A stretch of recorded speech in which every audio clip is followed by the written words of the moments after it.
There are moments in life that change you forever, moments that divide your existence into a before and an after.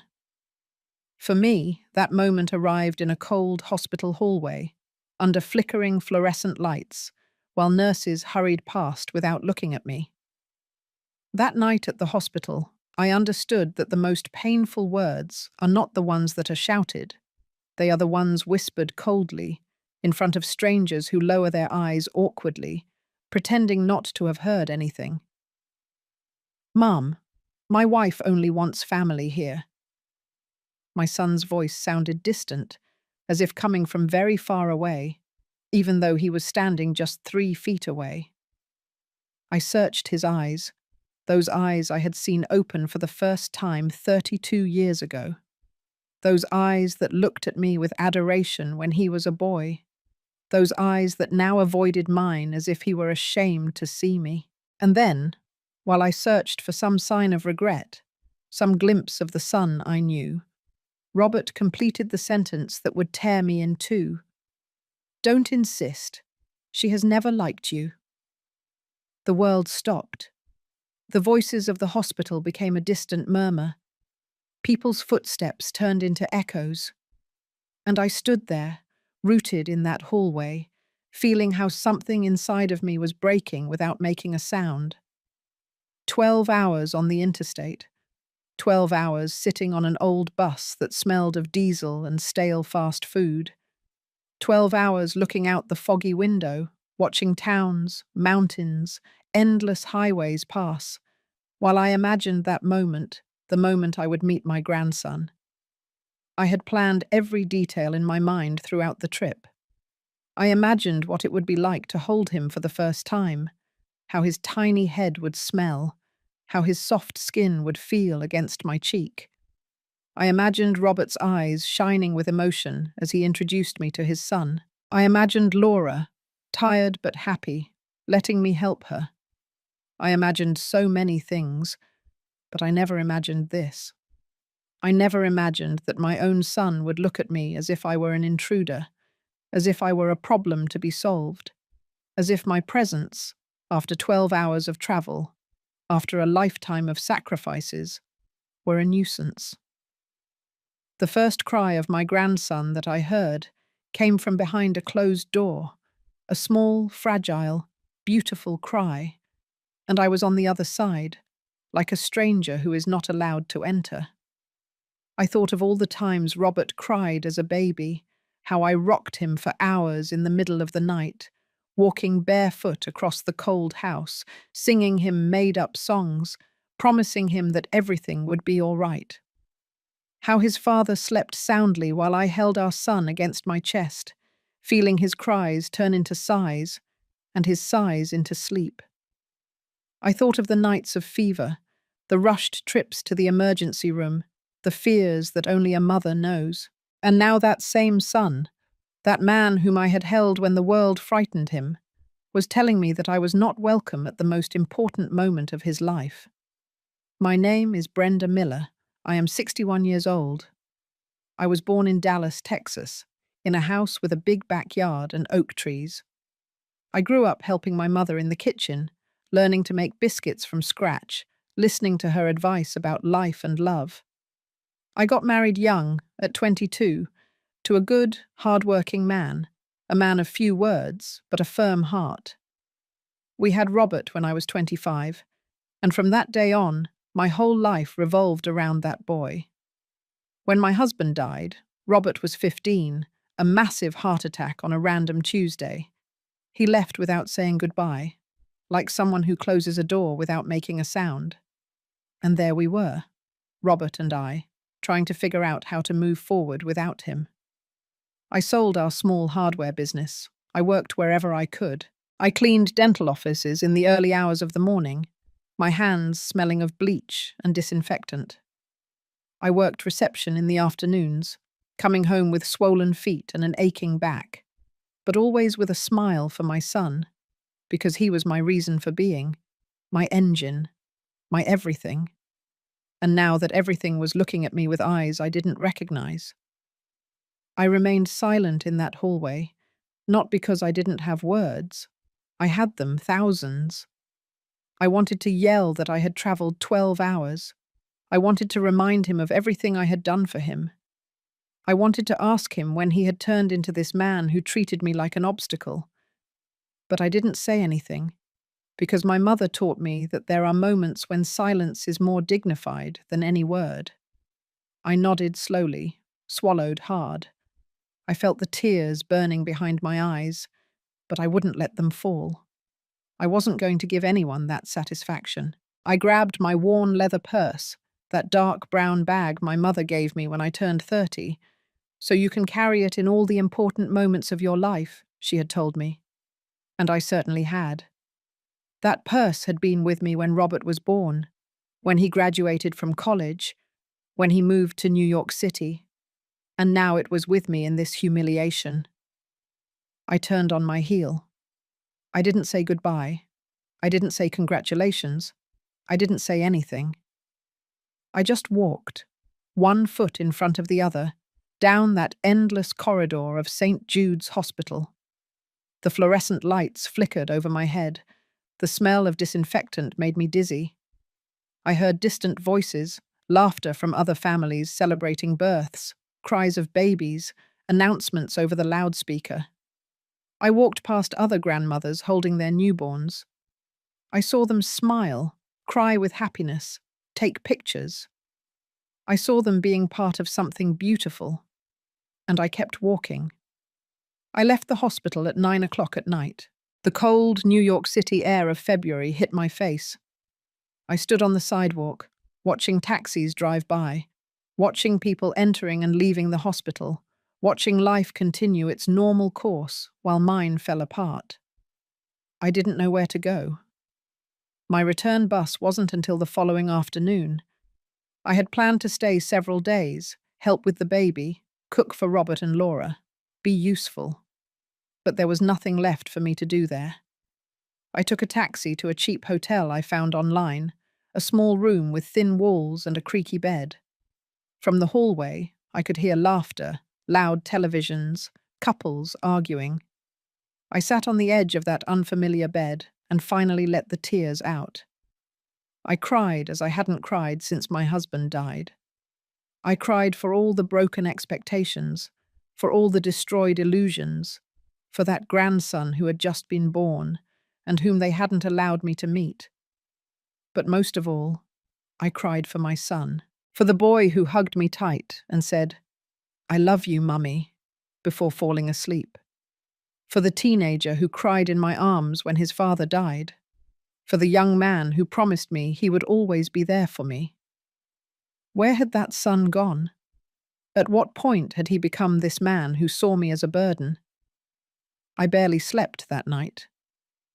I lay staring at the stained ceiling of that cheap hotel, listening to the noises of the city that never sleeps, thinking about everything that had gone wrong. At 6 o'clock in the morning, I got up. I took a long shower, letting the hot water wash away some of the pain. I got dressed carefully. I put on the navy blue dress I had brought especially for this occasion. I put on makeup, even though no one would see me, because I wasn't going to let anyone see me defeated. I went down to the small hotel dining room for breakfast.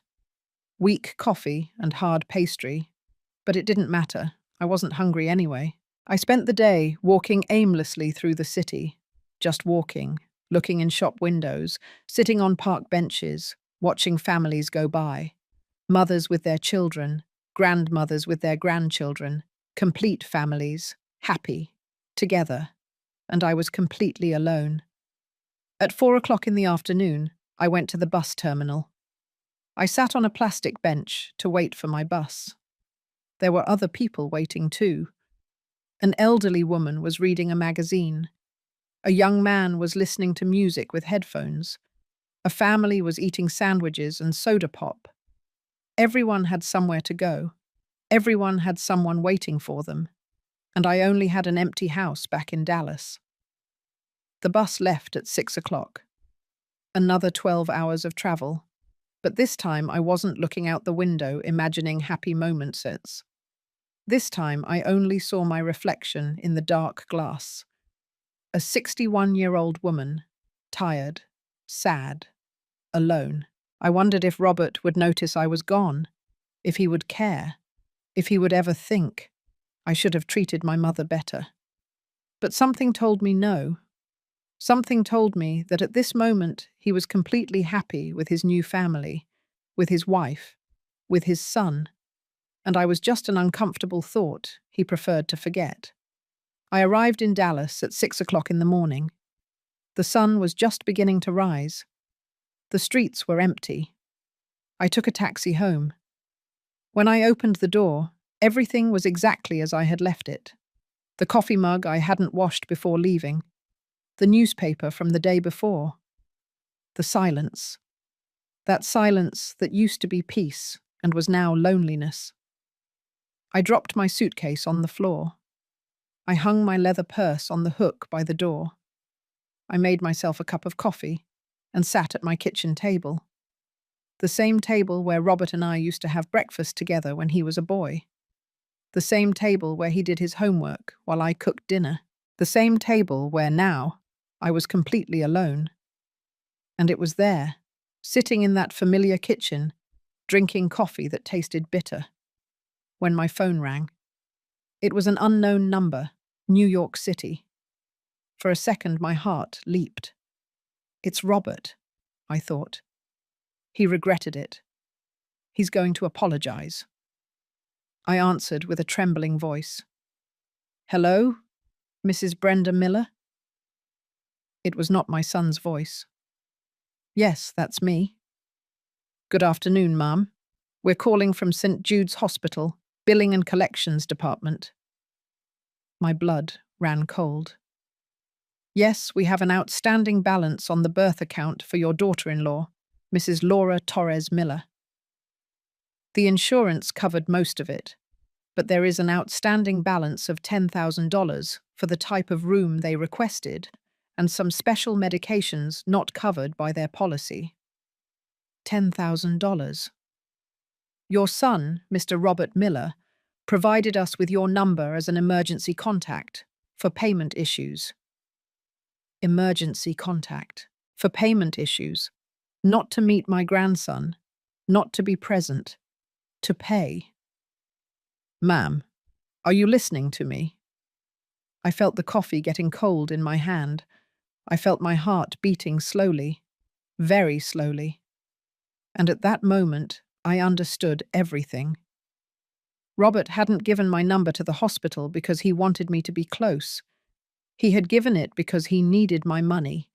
He needed me, the invasive mother, the unwelcome grandmother, to pay his bills. Mrs. Miller, can you make the deposit this week? Otherwise, we'll have to pass the account to a legal process that could affect your son's credit history. I took a deep breath. A very deep breath. I thought of all the times I had paid for things for Robert. College, books, the security deposit for his first apartment, clothes for his job interviews. Everything. Always everything. And I never asked for anything in return. Just love, just respect, just a place in his life. But he hadn't even given me that. Ma'am, my voice came out calm, calmer than I expected. I don't have family there. There was silence on the other end. Pardon me, I don't have family in New York City. There must be a mistake. I do not have a son named Robert Miller. But, ma'am, our records clearly state that you are the patient's mother and that there is a mistake in your records. Good day. And I hung up. I put the phone down on the table with trembling hands. My heart was beating so loudly I could hear it in my ears. The tears burned, but this time I wouldn't let them out, because something inside of me had changed. Something that had been bending for months, for years perhaps, had finally snapped. But it didn't snap into pain. It snapped into clarity. I got up from the table, put my mug in the sink, walked to my living room and sat in my favorite armchair. The one my husband gave me 20 years ago. the one that had witnessed so many nights of reading, knitting, waiting for Robert to call. I stayed there, looking out the window toward my small backyard. The trees moved in the wind, the birds sang, life went on. And for the first time in a long time, I felt something akin to peace. It wasn't happiness, it wasn't joy, but it was peace. The peace of knowing that I had set a boundary, the peace of knowing that my dignity was worth more than the love of someone who didn't know how to value me, the peace of knowing that for the first time in my life, I had chosen myself. Sometimes we trust too much in the wrong people. Have you also been disappointed by someone you loved? Tell me your story in the comments. I want to read it. There are memories we keep like perfect photographs, moments frozen in time where everything was simple, where love didn't hurt, where being a mother was the most natural and beautiful thing in the world. Robert was born in the early hours of a July morning, 32 years ago. It was the rainy season, and that night the sky opened up as if wanting to wash the whole world. The streets of Dallas became rivers. The thunder rumbled so loudly it shook the windows. I was in bed, gripping my belly, feeling the contractions coming through me like waves, becoming more and more frequent. My husband, Richard, was pacing back and forth across the room, nervous, searching for the car keys, the hospital bag, trying to stay calm even though his hands were shaking. "Slow down, Richard. Relax," I told him between breaths.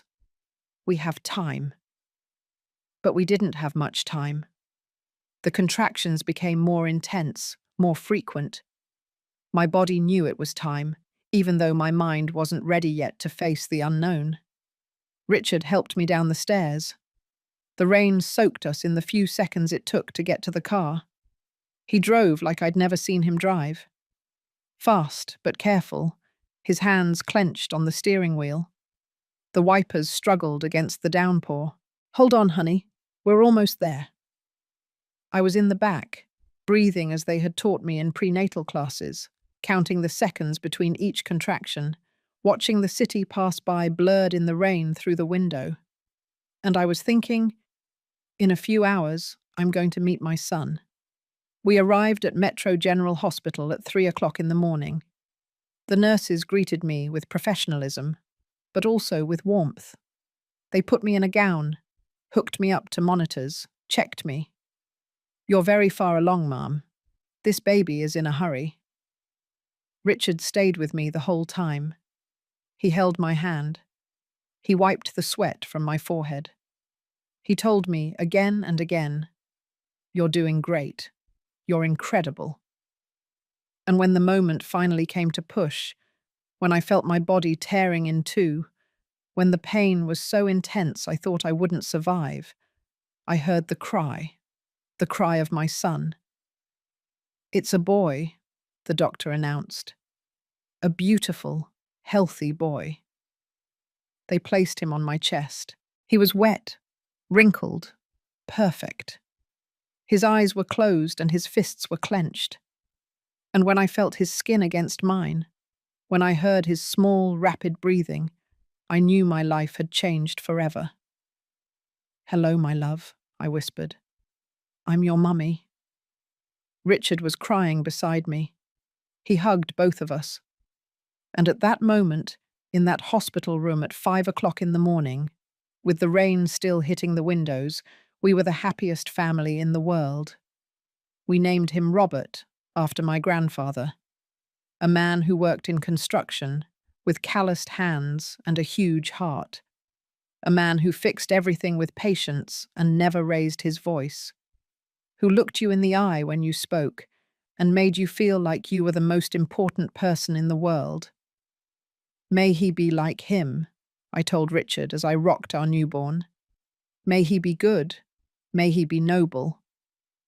"He will be," my husband promised me. "With a mother like you, how could he not?" The first few years were like a dream, difficult, exhausting, but beautiful. Robert was a quiet baby. He didn't cry much. He slept well. But when he was awake, he was pure curiosity. He touched everything, looked at everything, smiled easily. I remember the mornings in our small house. I would wake up with the sun streaming through the window and Robert's cooing in his crib. I would pick him up, change him, breastfeed him while watching Dallas wake up through the window. Richard left for work early. He owned a small hardware store downtown. A modest business, but stable. He left at 6 in the morning and returned at 7 at night. Tired, but always with a smile for his son. I stayed home with Robert.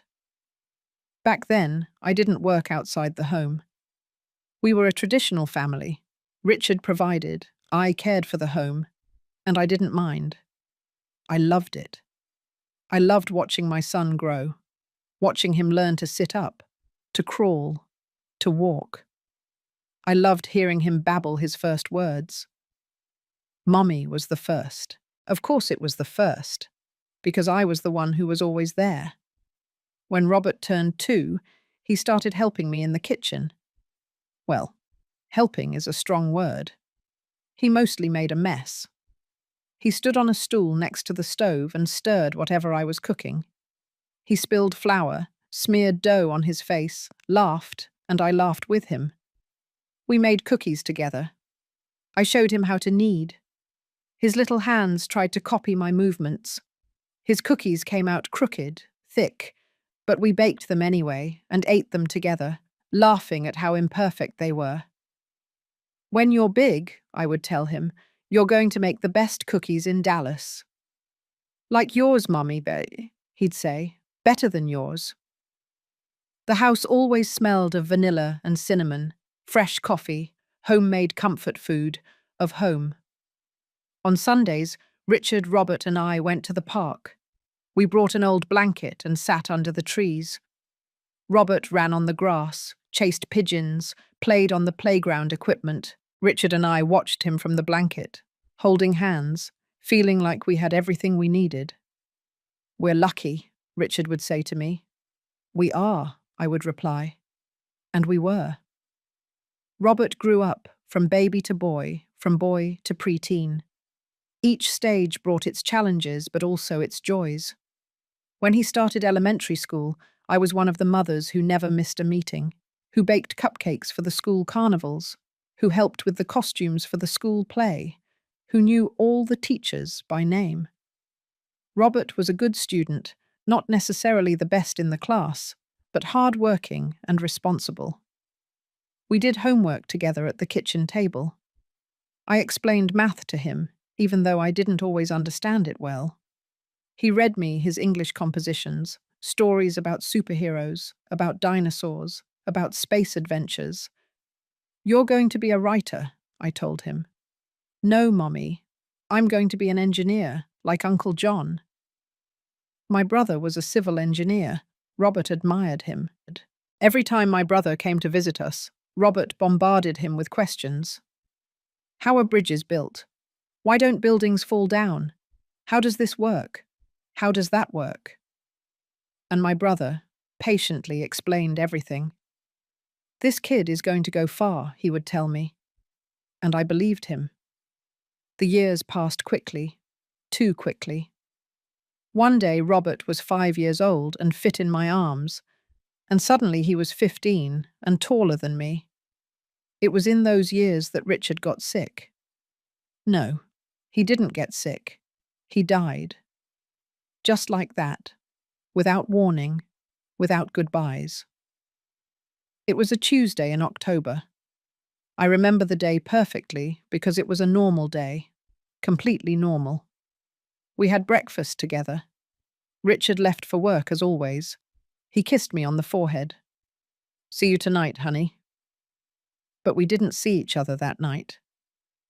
At 3 in the afternoon, I received a call. It was from the hardware store. Mrs. Miller, you need to come to the hospital. Richard, what happened?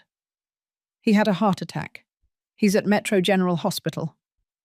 The world stopped. I arrived at the hospital running. Robert was with me. I had gone to pick him up from school. He was 15. He still didn't fully understand what was happening.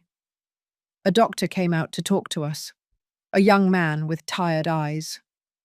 "I'm very sorry. We did everything we could." "What?" "Your husband passed away 20 minutes ago. The heart attack was massive. He didn't suffer." Robert grabbed my arm. "Mum?" I didn't know what to tell him.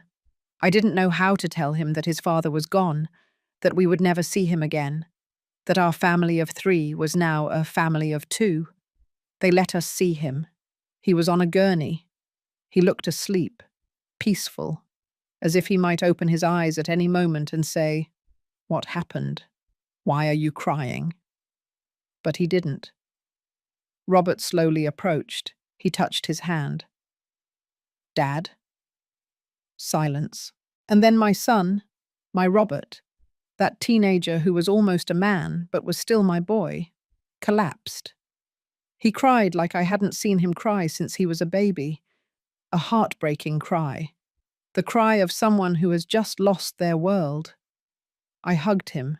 I held him. I cried with him. And at that moment, I knew everything had changed. The following days were a blur. The funeral, people coming to offer condolences, the decisions that had to be made, the money we didn't have, the business that had to be closed. Everything fell apart so fast. I sold the hardware store. I had no choice. I didn't know how to run it. And we needed the money to survive. With that money, we paid Richard's debts, the funeral, the overdue bills.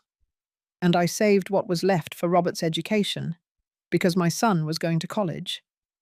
Even if I had to kill myself working, my son was going to have a career.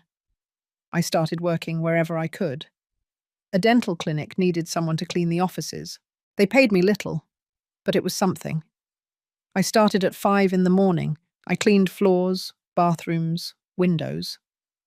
Everything smelled of bleach and disinfectant. My hands became rough. My back started to hurt. But I didn't care. At 2 in the afternoon, I would leave there and go straight to work at the reception of another clinic. I answered phones, scheduled appointments, smiled at patients even though I was dead tired. I left at 8 at night. I would arrive home and Robert would have already done his homework. He would have already prepared some dinner. He waited for me. "How was your day, Mummy?" "Good, honey. How about yours?" "Good." We ate dinner together. We talked about the day, his classes, his friends. And in those moments, sitting at our kitchen table, the two of us alone but together, I felt like we were going to be okay, that everything was going to work out, because we had each other. Robert graduated from high school with good grades. He applied to several universities. He was accepted at the University of Texas at Dallas to study civil engineering. "You did it, honey," I told him with tears in my eyes the day the acceptance letter arrived. "We did it, Mummy. You did it." He hugged me tight. "I don't know what I'd do without you. You're never going to have to know. I'll always be here." And I meant it. The college years were difficult, but also beautiful. Robert was diligent. He studied late. I would see him at the kitchen table, surrounded by books and notes, with cold coffee beside him, completely focused. Sometimes I stayed awake until he finished. I would make him something to eat. We sat together in silence, he exhausted, me tired, but together. "You know what I want to do when I graduate?" he asked me one night. "What?" "Build a bridge. A big one. That connects places. That unites people." "You're going to do it, honey. I know you are." He smiled. "And when I do, it's going to be named after you. The Brenda Miller Bridge." I laughed. "Absolutely not. Name it after your father." His expression softened. "Or both. The Richard and Brenda Bridge. That sounds better." On Sundays, we still went to the park. We no longer brought a blanket or played on the equipment, but we walked, we talked, we enjoyed the sun. We were a team, mother and son against the world, or so I thought. When Robert was in his final year of college, he started talking about leaving, about looking for work in another city, in New York City specifically. There are more opportunities there, Mummy. But it's all so far away. Not that far. It's a few hours on a bus. Robert, you know I support you in everything, but I'm afraid for you to go. Why? Because you're all I have. He sat beside me. He took my hands. And you're all I have. But I have to do this, Mommy. I have to grow. I have to prove myself. He was right. I knew it. But it hurt anyway. He graduated with honors. I was at the ceremony, in the front row, crying with pride. Watching him walk up to the stage in his cap and gown. Watching him receive his degree. I thought of Richard, how he would be just as proud. I thought of all the sacrifices, all the early mornings cleaning floors, all the sleepless nights. And I thought, it was worth it. Everything was worth it. After the ceremony, Robert hugged me. Thank you, Mummy. None of this would have been possible without you. Always, honey. I'll always be here for you. 2 months later, he found a job, a large construction company in New York City. Good salary, good benefits. You did it, I told him when he gave me the news. We did it. I helped him with everything, with the security deposit for the apartment, with the basic furniture, with clothes for work.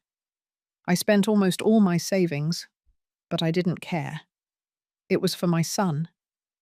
The day he left was one of the most difficult days of my life. I went with him to the bus terminal. We carried his big suitcase and his backpack. We waited together in the waiting area. When they announced his bus, we hugged. Take good care of yourself, honey. You too, Mummy. Call me when you arrive. Of course. And eat well. Don't just eat fast food. I won't. And don't stay up too late. Mummy, I'm going to be fine. I know, it's just that I'm going to miss you so much. And I'll miss you too. He got on the bus. He found his seat by the window. He waved at me. I stayed there, standing in that terminal, watching him through the dirty bus window, trying to engrave his face in my memory. The bus pulled away. I watched him drive away down the avenue, watching him get smaller and smaller until he disappeared into the traffic. And there, standing in that noisy, crowded terminal, I felt completely alone for the first time since Richard died. I got into a taxi and gave the driver my address. The whole way, I looked out the window without really seeing anything. When I got home, I walked in slowly. Everything was silent. A heavy, uncomfortable silence. I went to Robert's room. It was empty, the bed made, the desk clean. Only a few things he hadn't taken remained. Old posters on the walls, school trophies. I sat on his bed. It still smelled like him. And I cried. I cried because my son was gone, because the house was empty, because I realized I had spent the last 17 years living for him, and now I didn't know how to live for myself. But I told myself, it's normal, Brenda. Children grow up, children leave. That's life. And I tried to convince myself that it was true. I tried to convince myself that this was natural, that I should be proud, that my job as a mother had been to prepare him for this moment. But a part of me, a small part that didn't want to admit it, felt that something was wrong. That emptiness wasn't just because he was gone, it was something deeper. It was the feeling that things would never be the same, that the son who had promised me he would always be there was slowly pulling away in a way I couldn't stop. And I was right, but I didn't know it yet. I still clung to the image of the boy who hugged me in the park, the teenager who cried in my arms when his father died, the young man who told me that nothing would have been possible without me. I didn't know that that son was becoming a thing of the past and that the man he was turning into was someone I wouldn't recognize. As I tell all this, I wonder where you might be listening to me. Write the name of your city in the comments. The first 3 months were perfect. Well, not perfect, but good enough to keep hope alive. Robert called me every day, every night to be exact, at 9 o'clock sharp, after getting home from work, after dinner, before going to bed. My phone would ring, and no matter what I was doing, I would answer immediately. Honey? Hi, Mummy. How was your day? And we would talk. About everything. About nothing. About his job at the construction company. About the projects he was working on. About his co-workers. About the huge city that still intimidated him a little. It's so big, Mummy. There are so many people, so many cars, so much noise. Do you like it? Yes and no. It's exciting, but also tiring. Sometimes I miss the quiet of Dallas. You can always come back, honey. Your home is here. I know, Mummy, thank you. I told him about my day too. Work at the clinic, my lifelong friend Sarah who kept asking about him, the weather, the neighborhood news. Simple, ordinary conversations. But to me they meant the world, because they meant we were still connected, that the physical distance hadn't broken our bond. Weekends were harder, the hours stretched endlessly. I would wake up on Saturday morning, and the house was silent, a silence that Robert used to fill with his music, his footsteps, his voice. I tried to fill that void with activities. I cleaned the house from top to bottom, even though it was already clean. I cooked, even if it was just for myself. I watched television without really paying attention. Sarah came to visit me almost every Sunday. Oh, Brenda, you need to get out more, meet people. You can't stay cooped up here waiting for Robert to call. I'm not cooped up, and I'm not waiting for him to call. I'm just enjoying my peace and quiet. Peace and quiet, Sarah snorted. This isn't peace and quiet. It's loneliness. Maybe she was right, but I wasn't ready to admit it. The first subtle change came in the 4th month. One Tuesday, Robert didn't call at 9 o'clock. I waited until 9:30. Nothing. At 10, I sent him a text. Everything okay, honey?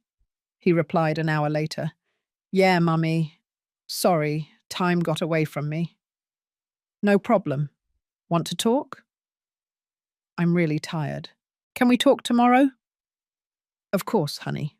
Get some rest.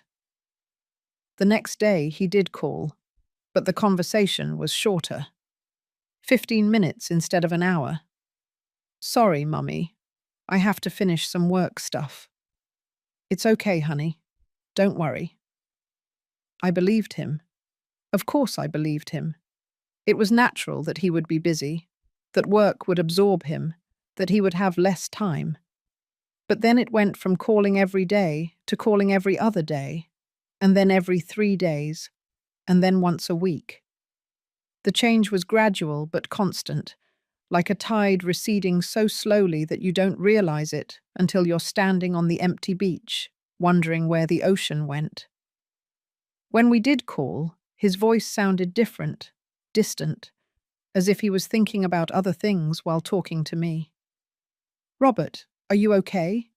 You sound strange. I'm fine, Mummy. Just tired. Are you eating well? Yes. Are you getting enough sleep?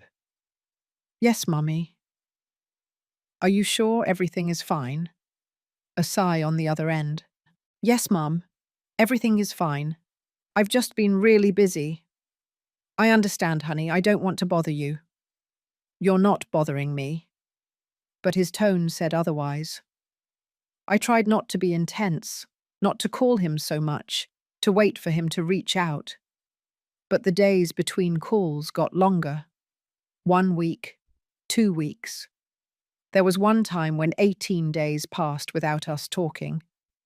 18 days where I woke up every morning hoping my phone would ring, where I compulsively checked for messages, where I wondered if I had done something wrong, if I had overwhelmed him, if I had been too demanding.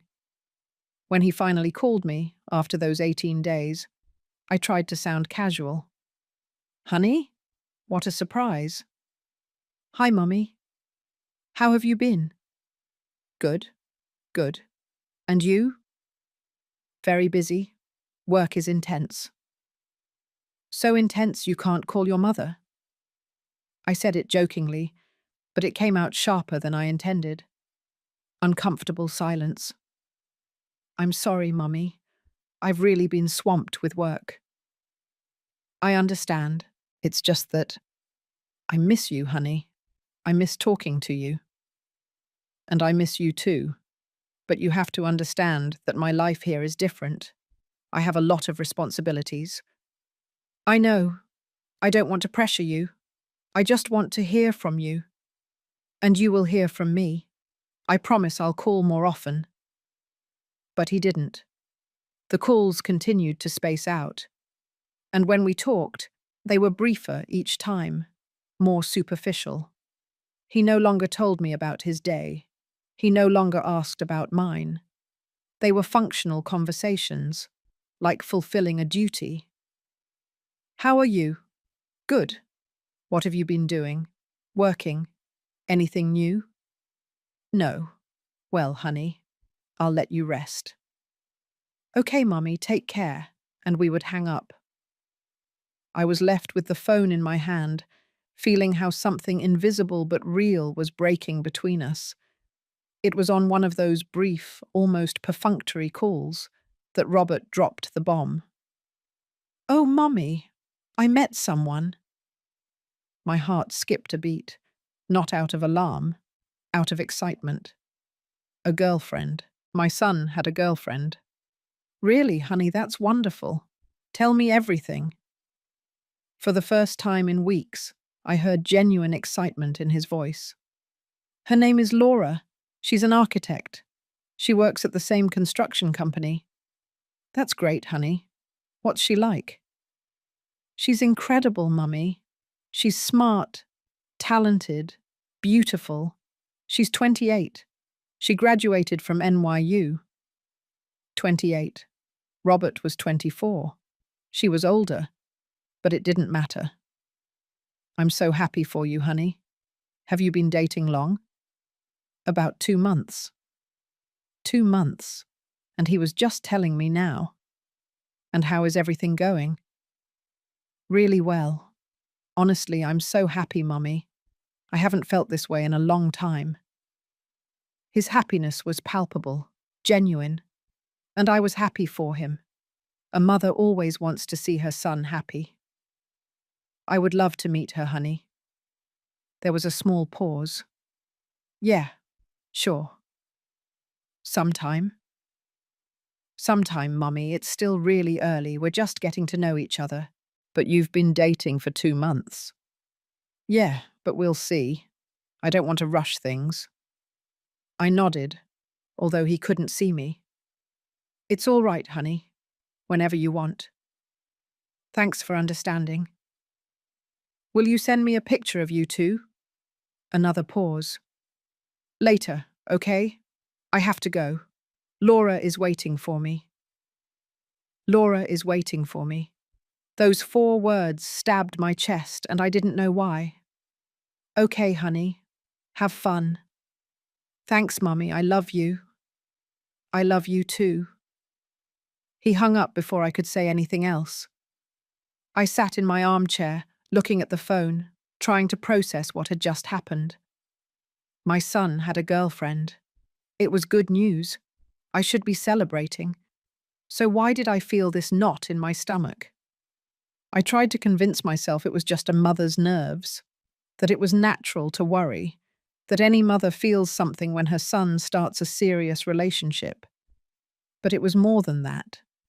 It was the tone of his voice when he talked about her. The way he had said, "Laura is waiting for me," as if she was the most important thing now, as if I had been relegated to second place, or third place, or no place at all. The following weeks confirmed my suspicions. Robert barely called anymore, and when he did, all the conversations revolved around Laura. Laura and I went to this restaurant. Laura showed me this place. Laura says that. Laura, Laura, Laura. I listened. I smiled. I asked the appropriate questions, but inside I felt myself disappearing from his life. I sent him texts, and he took hours to reply, sometimes days. "Sorry, Mummy. I've been with Laura." I tried to get to know her through the little Robert shared. From what I understood, she came from a well-off New York City family. Her father was an architect too. Her mother was a university professor. She had a younger sister studying medicine. A different family from ours. A family with money, with generations of college education, with connections, not like us. Like a family from Dallas, middle class that became lower class when Richard died. A mother who cleaned floors and a son who had studied on scholarships. I wondered what Laura would think of us, of me. I tried not to think that way, not to create stories in my head, but it was hard when Robert shared less and less with me. One day while we were talking on the phone, I heard a woman's voice in the background. "Robert, are you coming?" "I'll be right there, honey." "Honey, is Laura there?" I asked. "Yeah, Mommy, she's here at the apartment." "Oh, I didn't know you were living together." Silence. "We're not living together. She just came to visit me." "I understand." Another uncomfortable silence. "Mommy, I have to go. Laura and I are going out." "Of course, honey, have fun." "Thanks. I'll call you later." But later became an empty promise. Months passed. Robert became more evasive, more distant, more absent. For my 60th birthday, he didn't come. He sent flowers by mail. Yellow roses, 12 roses, one for each month we hadn't seen each other. The card said, "Happy birthday, Mummy. Sorry I couldn't be there. Laura and I have a lot of work. Love you lots. Robert." I stared at those flowers for hours. They were pretty. Expensive, probably. But they were cold. There was no warmth in them, no presence. They were just a reminder that my son was hundreds of miles away, too busy with his new life to come see his mother on her birthday. Sarah organized a dinner at my house. She invited some neighborhood friends. We made turkey and stuffing. We sang Happy Birthday. We ate cake. Everyone asked about Robert. "Didn't your son come?" "He couldn't. He's very busy with work." "Oh, what a shame. I'm sure he misses you very much." I smiled. I'm sure. But inside I wondered if it was true. That night, after everyone left, I picked up the dishes alone. I put away the leftovers, I swept the floor, I cleaned the kitchen, and when everything was finally clean and tidy, I sat in my armchair with a cup of tea. The yellow roses were in a vase on the table. I stared at them, and for the first time, I allowed myself to think what I had been avoiding for months. My son is pulling away, and I didn't know how to stop it. Worse, I was beginning to suspect that I couldn't stop it. Because when someone wants to leave, when someone has decided that there are things more important than you, there is nothing you can do. You can only watch them go, and try not to break in the process. The flowers wilted over the days. The petals turned brown. They fell off one by one. I should have thrown them away. Any normal person would have thrown them away. But I left them there, dry, dead, in that vase on my table, as a reminder of something I didn't want to accept yet. That the son I knew, the son who called me every day, the son who told me nothing would have been possible without me, that son no longer existed, or at least, he no longer existed for me. There are moments in life where you force yourself to believe a lie because the truth is too painful. Moments where you convince yourself that you are the problem, because it's easier to change yourself than to accept that someone you love is hurting you. I reached that point after my 60th birthday. I sat in my kitchen looking at those dead roses and made a decision. I was to blame. Of course I was. I probably called too much. I probably asked too many questions. I was probably one of those intense mothers, the kind who don't know how to let go of their children, the kind who suffocates them with her love. Robert needed space. He needed to build his own life. And I, with my constant need to hear from him, to talk to him, to be part of his world, was drowning him. That narrative made sense. It was logical. It was what all the psychology magazines said. Learn to let go of your adult children. Don't be a helicopter mom. Let your son live his life. So I decided to do exactly that. I stopped calling him. Completely. If he wanted to talk to me, he would call me. I wasn't going to pressure him anymore. A week passed without us talking. I waited. I compulsively checked my phone, but I didn't dial his number. Give him space, I repeated to myself. He's busy. He'll call you when he can. 2 weeks passed. 3. A month. It was hard for me to breathe on some days. I woke up in the mornings with a weight on my chest, wondering if Robert would call me that day. I went to work. I came home. I looked at my phone. Nothing. Sarah noticed. Of course. Brenda, how long has it been since you talked to Robert? A month, more or less. And why don't you call him? Because I'm trying to give him space, not be intense. Sarah looked at me with those eyes I had known for 40 years, those eyes that saw through all my defenses. Or are you punishing yourself for needing your son? Her words hit me. I'm not punishing myself. I'm just respecting his space. There's a difference between respecting his space and disappearing from his life, Brenda. And what do you want me to do? Call him and bother him? Pressure him? I want you to stop thinking that needing your son is bothering him. I stayed silent. Sarah sighed. I don't know what's going on with Robert, but I know it's not your fault. You're a loving mother, a good mother, and if he can't see that, the problem is his, not yours. I wanted to believe her.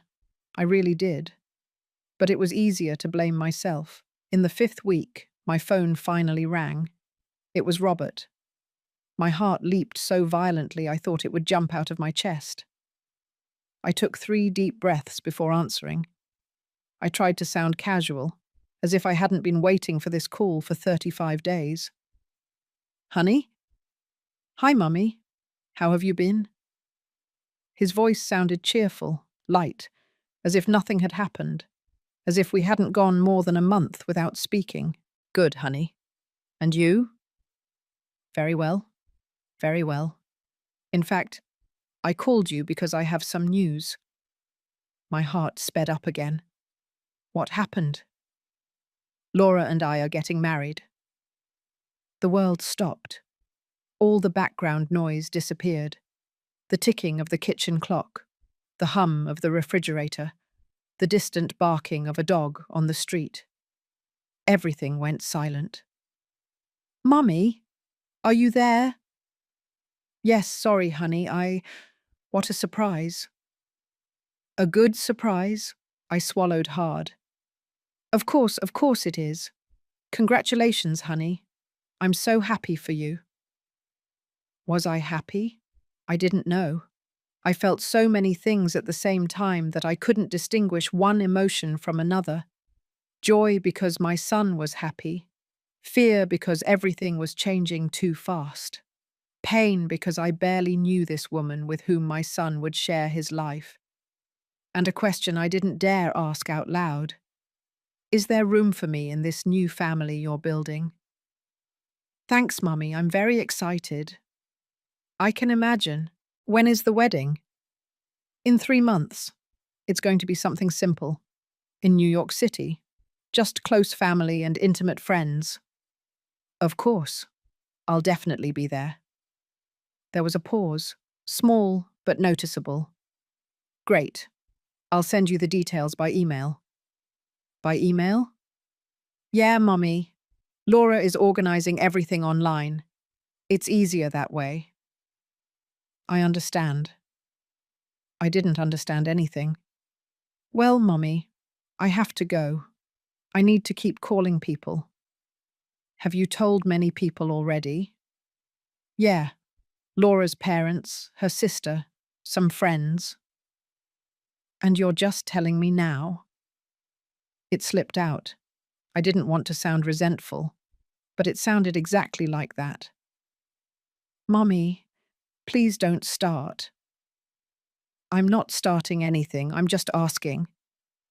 Well, it sounds like it. Look, you're important to me, but I also have to coordinate with a lot of people. Not everything revolves around you. His words were like a slap. I'm not saying everything revolves around me. Then don't take it personally. How can I not take it personally, Robert? I'm your mother. Exactly. You're my mother, not my wife. Laura is my priority now. Silence. A long, heavy silence, full of everything we couldn't say to each other. Mommy, I'm still here. I'm sorry. I didn't mean to sound like that. It's just that there's a lot of stress with the wedding. Lots of decisions. Lots of things to organize. I understand. Do you really? Yes, honey, I really do. Congratulations. Congratulations to both of you. Thanks, Mummy. That means a lot to me. Did it mean a lot? I wasn't sure of anything anymore. I'll send you the wedding details, okay? Okay. I love you, Mummy. And I love you too, honey. He hung up. I remained seated in my kitchen with the phone still to my ear, listening to the dial tone, feeling how something inside of me cracked a little more. My son was getting married, to a woman I didn't know, in a wedding that was being planned without my involvement. And I was smiling and saying I was happy for them, because that was what I was supposed to do. 2 days later, I received the invitation by email. It was elegant, professional, with a minimalist design in beige and gold tones. There was a photo of Robert and Laura, him smiling from ear to ear. Her, beautiful, in a white dress, perfect makeup, wavy hair falling over her shoulders. They looked happy. They looked in love. And I felt like an intruder looking at that photo. The invitation said, Robert Miller and Laura Torres request the honor of your presence at the celebration of their marriage. It didn't say, with love, Robert and Laura. It didn't say, we want to share this special day with you. Just, request the honor of your presence. As if I were just another guest. Like any co-worker, like any distant acquaintance, like someone expendable. I printed the invitation. I don't know why. Maybe because I needed to see it on paper for it to feel real. I put it on the refrigerator with a magnet. For the next few days, I looked at it every time I walked past the kitchen, and each time I felt the same knot in my stomach. A week later, summoning my courage, I called Robert. Honey? What is it, Mummy? I received the invitation. Oh, that's great. What did you think of it? Very nice. Hey, honey, I wanted to ask you something. Tell me. Do you think I could meet Laura before the wedding? Maybe we could get coffee or lunch together. Oh, silence on the other end. It's just that it's complicated, Mummy. Complicated? Yeah. Laura and I are organizing everything. We're running around, tasting cakes, looking at flowers, talking to the photographer. It's chaos. I understand, but I thought that's exactly why I could help. I'm your mother. I'd love to be involved. Yeah, but Laura has very clear ideas about how she wants everything to be. And her mum is helping her with the organization. You know how brides are. They want everything to be perfect. Laura's mum is helping her, but I'm not. I understand. There will be time after the wedding for you two to get to know each other better, right? When things calm down, I guess. Perfect. So I'll see you at the wedding. Robert. Yes? Can I at least talk to her on the phone? Introduce myself. Congratulate her. Another awkward pause. Let me ask her, okay? She's really stressed too. I don't want to pressure her. Pressure her? As if I were a burden, a problem, something that caused stress. It's all right, honey. I don't want to cause problems. You're not causing problems, Mummy. It's just that, you know. No, I didn't know. I'll let you go. You need to continue with the preparations. Of course, take care. You too. I hung up and looked at the phone. I realized I was trembling, not from cold, from anger, from frustration, from pain, but most of all, from helplessness. Because it didn't matter what I said. It didn't matter what I did. I had been relegated to a secondary role in my son's life, and he didn't even see it. Or worse, he saw it and didn't care. The days turned into weeks, the weeks into months. During that time, Robert called me 3 times. Brief conversations, always in a hurry, always with an excuse to hang up quickly. I swallowed my questions, my desire to know more, my need to be involved, because I didn't want to be the intense mother, the problematic mother. I wanted to be understanding, patient, respectful, even if it was killing me inside. Sarah invited me out, to the movies, to walk, to lunch, trying to get me out of the house, out of the spiral of thoughts I was sinking into. Brenda, you can't go on like this. Like what? Like this, waiting, swallowing everything, pretending you're fine when you clearly aren't. I am fine. No, you're not. And it's okay not to be. What's not okay is that you keep pretending. But pretending was easier than facing the truth, and the truth was too painful. 2 weeks before the wedding, I decided I needed to buy something to wear. I couldn't show up at my son's wedding in just anything. I had to look good, presentable. I went to a shopping mall. I went into several stores. I tried on dresses, blouses, skirts. I didn't like anything. Or rather, nothing made me feel the way I wanted to feel. I wanted to feel important, valued, like the mother of the groom. But every dress I tried on made me feel invisible. I finally bought a navy blue dress, elegant, but not flashy, appropriate for a wedding, appropriate for just another guest. I also bought new shoes, and I went to the neighborhood beauty salon to have my hair done. Special occasion? The stylist asked. My son's wedding. How exciting. First son? The only one. Oh, that's lovely. I'm sure he's so happy to share this day with you. I smiled. I'm sure. Lies. It was all lies, but it was easier to lie to strangers than to admit the truth. The day before the wedding, I took the bus to New York City. Another 12 hours of travel. But this time I wasn't excited. I wasn't imagining beautiful moments. I went with a knot in my stomach. With fear. With the certainty that something was going to go wrong. I arrived early in the morning. Robert had given me the address of a hotel near the wedding venue. nothing luxurious. A simple room in a 3-star hotel. I checked in. I went up to the room. I left my suitcase. I sat on the bed. And I allowed myself to cry for a few minutes. Just a few minutes. Because I had to pull myself together. I had to be ready. I had to be strong. The wedding was at 4 in the afternoon in a garden south of the city. I arrived at 3. I didn't want to be late, but I also didn't want to be the first. When I arrived, there were already people there. Waiters setting up the last things, musicians preparing their instruments, flowers everywhere. It was beautiful, simple but elegant, and I stood there, at the entrance, feeling completely out of place. I saw Laura in the distance. She was with a group of women, all laughing, all beautiful, all impeccably dressed. I took a deep breath and approached.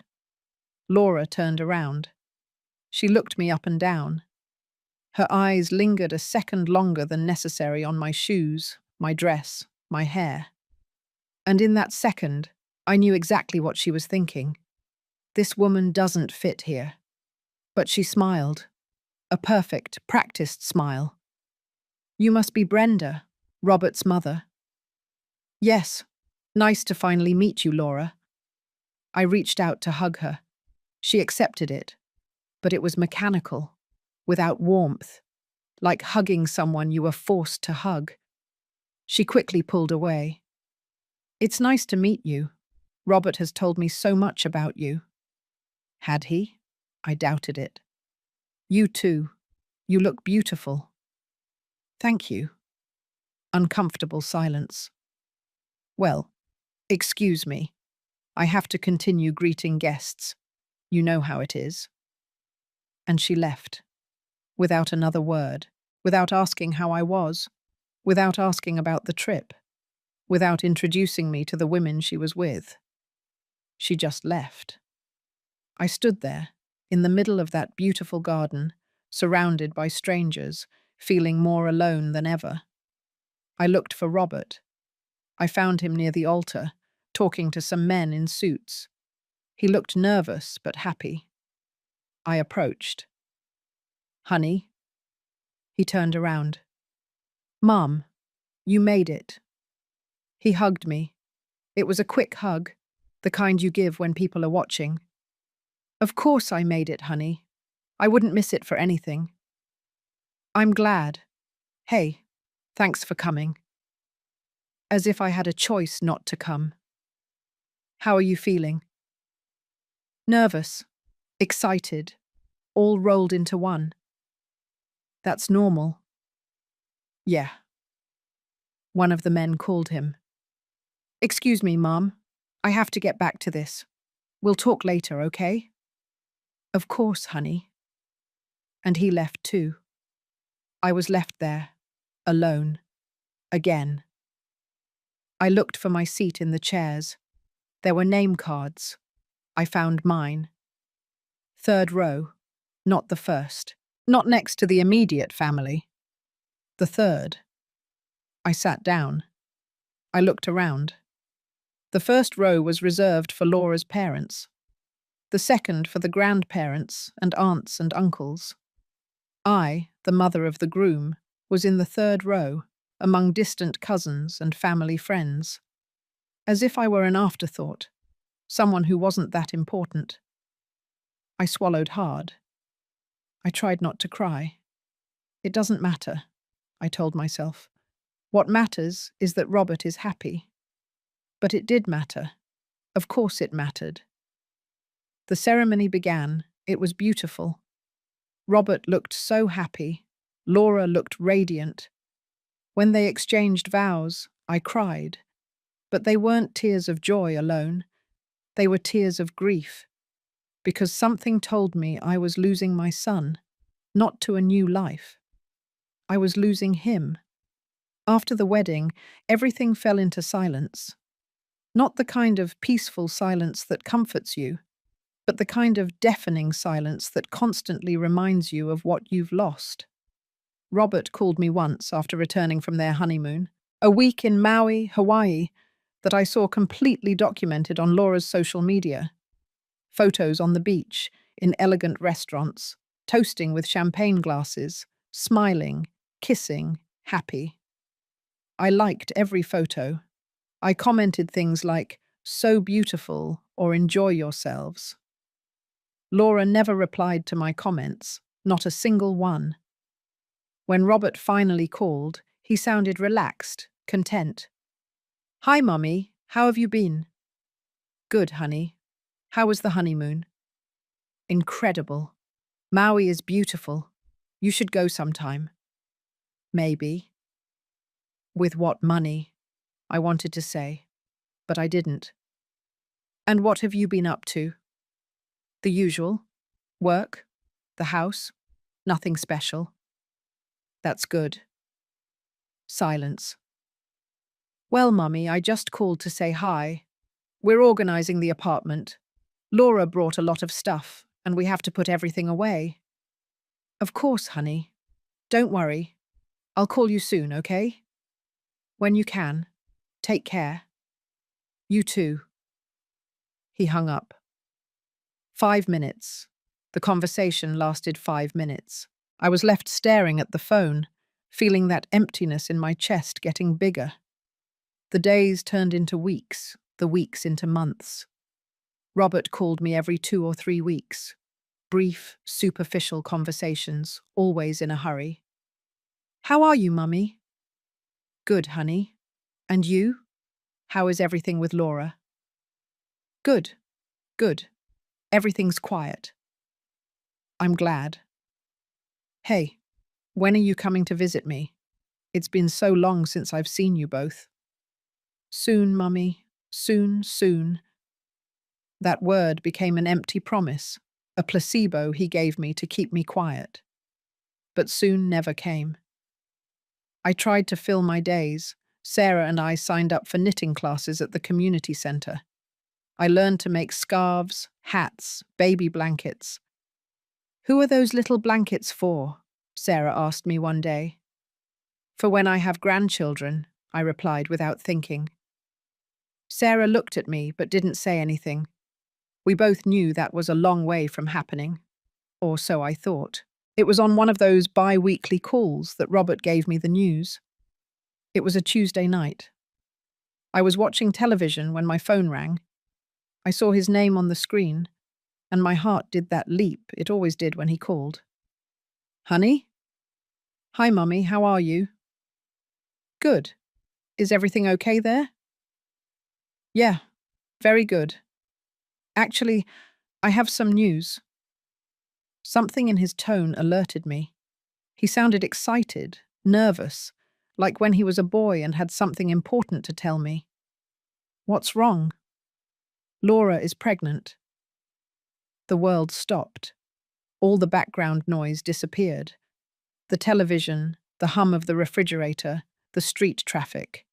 Everything went silent. "Mummy, are you there?" Yes, yes, sorry, what did you say?" "Laura is pregnant. We're having a baby." I felt the tears rising, my heart expanding so much it hurt. "Honey, you don't know how happy I am." And it was true. I was genuinely happy. I was going to be a grandmother. After so many years raising Robert, after all the sacrifices, after all the pain, I was going to have a grandson. How far along is she? 3 months. 3 months. And you're just telling me now? Why didn't you tell me sooner? We wanted to wait. You know, just in case. The first 3 months are the most delicate. I understand. But I didn't understand why he had told other people before me, because I was sure I wasn't the first to know. "And how is Laura? How does she feel?" "Tired, but okay. She's had some morning sickness, but nothing serious. She's excited." "I can imagine. Do you know what it is yet?" "Not yet. They'll tell us at the next appointment." "How exciting, honey." "Yeah, Mummy. I'm very happy." Scared too, but happy. For the first time in months, I heard genuine warmth in his voice. I heard the son I knew, the boy who looked for me when he was scared, the young man who shared his dreams with me. You're going to be a wonderful father, honey. I hope so. I know you will. Comfortable silence, the kind we hadn't had in a long time. Hey, Mummy. Yes? Thank you. For everything. For always being there. I felt the tears finally overflowing. Always, honey. I'll always be here for you. I know. We talked a little more. He told me about their plans, about the baby's room they would start preparing, about the names they were considering. When we hung up, I sat in my armchair, crying. But this time they were tears of happiness, of hope, of thinking that maybe, just maybe, things were changing. That with the arrival of this baby, Robert would let me be a part of his life again. That I could be the grandmother I had always dreamed of being. How naive I was. The following days were the happiest I had had in months. I told Sarah, my co-workers, the ladies from the knitting group, I'm going to be a grandmother. Everyone congratulated me. They hugged me. They shared my joy. I started knitting. A blue blanket in case it was a boy. A pink one in case it was a girl. Then I decided to make a yellow one just to be sure. Every stitch was a prayer, a thought of love for that baby I hadn't met yet, but whom I already loved with all my heart. I called Robert a few days later. Honey, I'm knitting a little blanket for the baby. That's sweet, Mummy, thank you. Can I make something else? Hats? Booties? Sure, Mummy, whatever you want. And Laura? Can I talk to her? Congratulate her? Ask her what she needs? There was a pause. She's resting right now, but I'll tell her to call you. Do you promise? I promise. But Laura never called. I sent her a message on social media. Laura, congratulations on the pregnancy. I'm so excited to be a grandmother. If you need anything, anything at all, I'm here. Big hug. She read it. I saw the 2 check marks, but she didn't reply. I sent her another message a week later. Hi, Laura. How are you feeling? I hope you're well.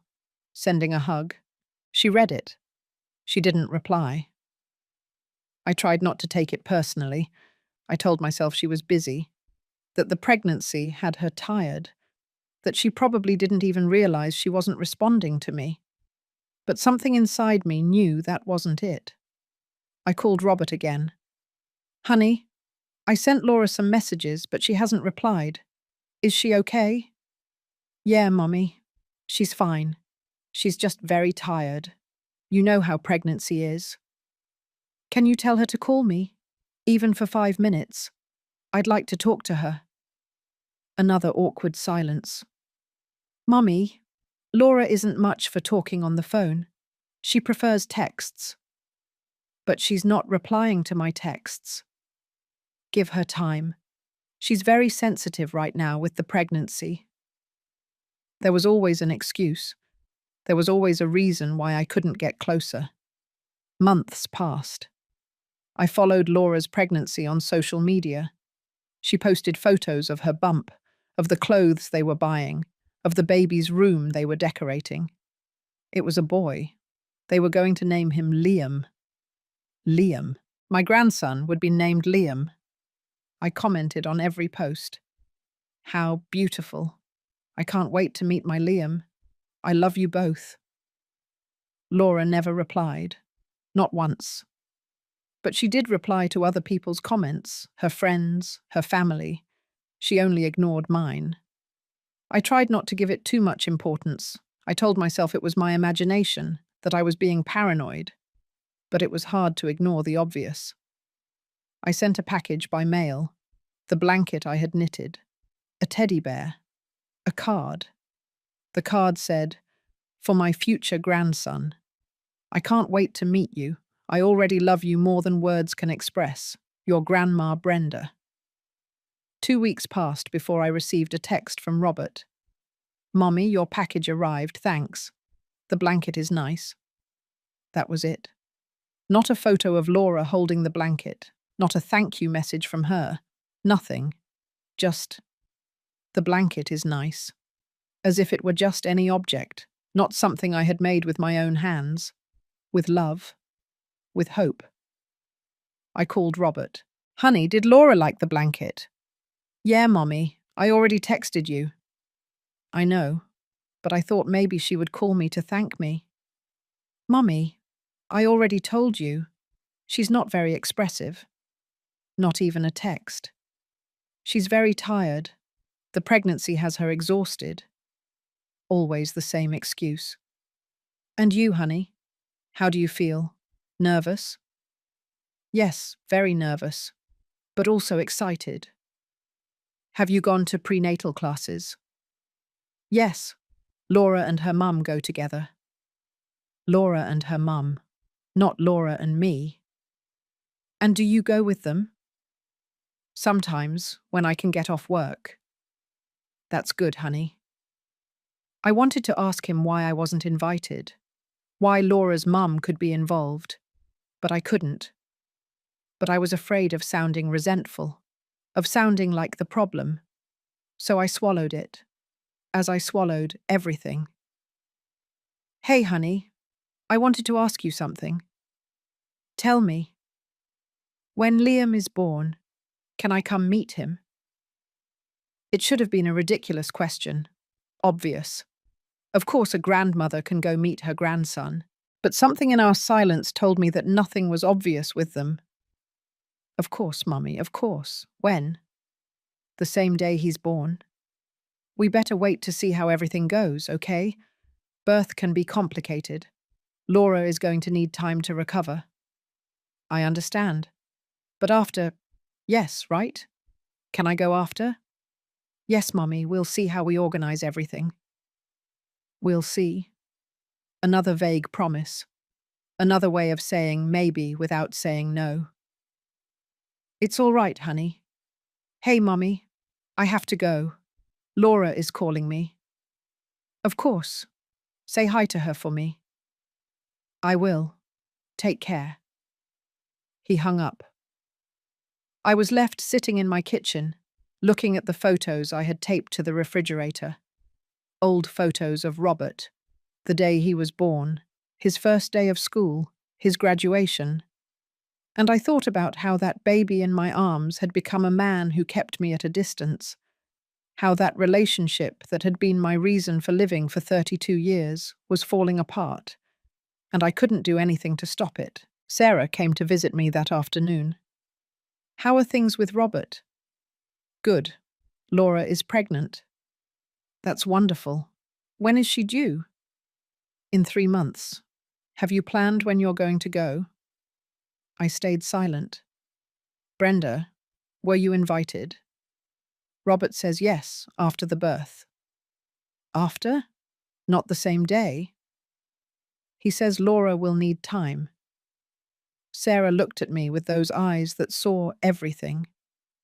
Brenda, what is really going on? And it was then, sitting in my kitchen with my best friend, that I finally said it out loud.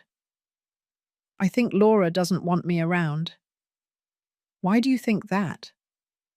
Because she ignores my texts, because she doesn't thank me for the things I send her, because Robert always has an excuse for me not to talk to her, because Laura's mum is involved in everything. But I'm not. I feel like they're pushing me away from my own grandson before he's even born. Tears began to fall. Sarah hugged me. Oh, Brenda. I don't know what to do, Sarah. I've tried everything. I've been patient.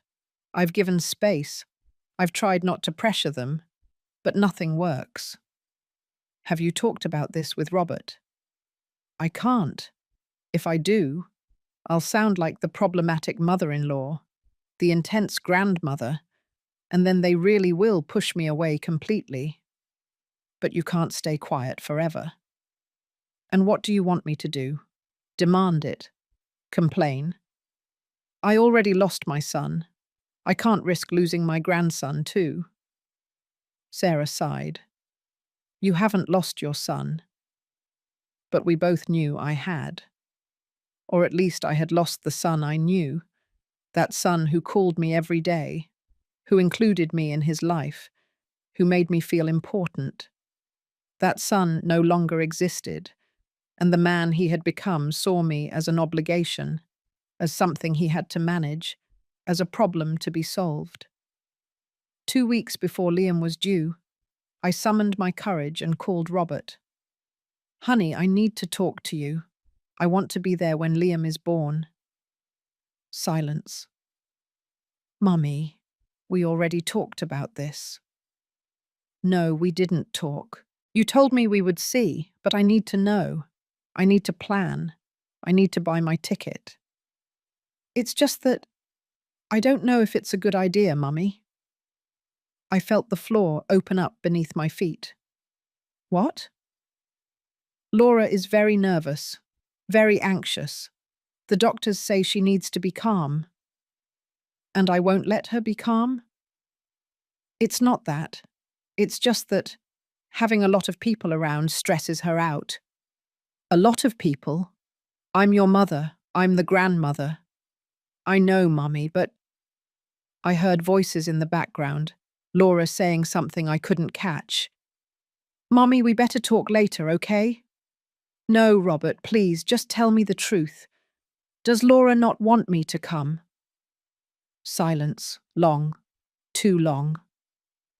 She thinks that it would be better to wait a few days, give us time to settle in, to adjust. And what do you think? I think I have to support my wife. She's the one who's giving birth. She's the one who's going to be vulnerable.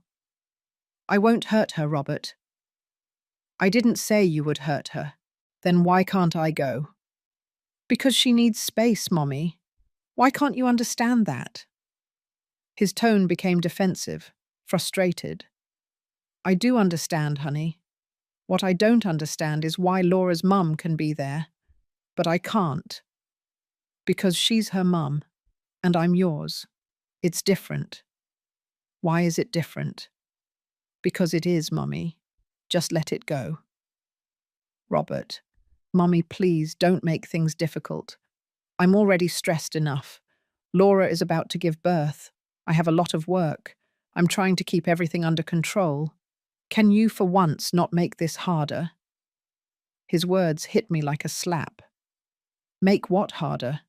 Wanting to meet my grandson? Yes, that. Because now is not a good time. And when is a good time going to be? When I tell you. Silence. A cold, hard silence, full of everything we weren't saying.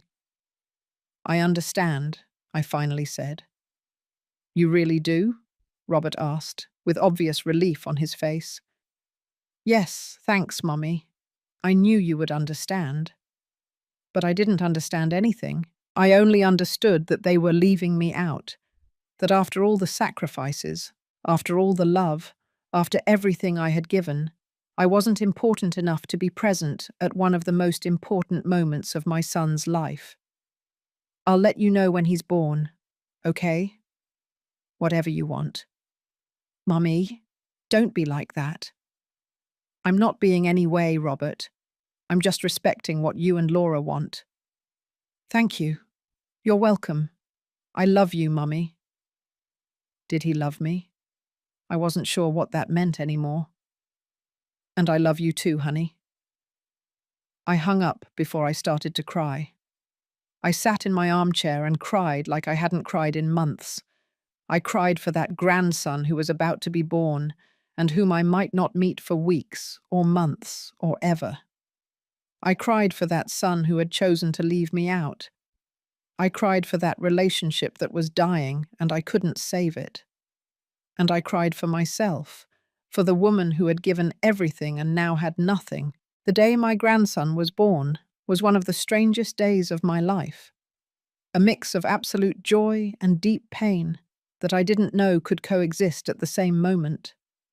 I didn't receive any calls, any texts, any notifications.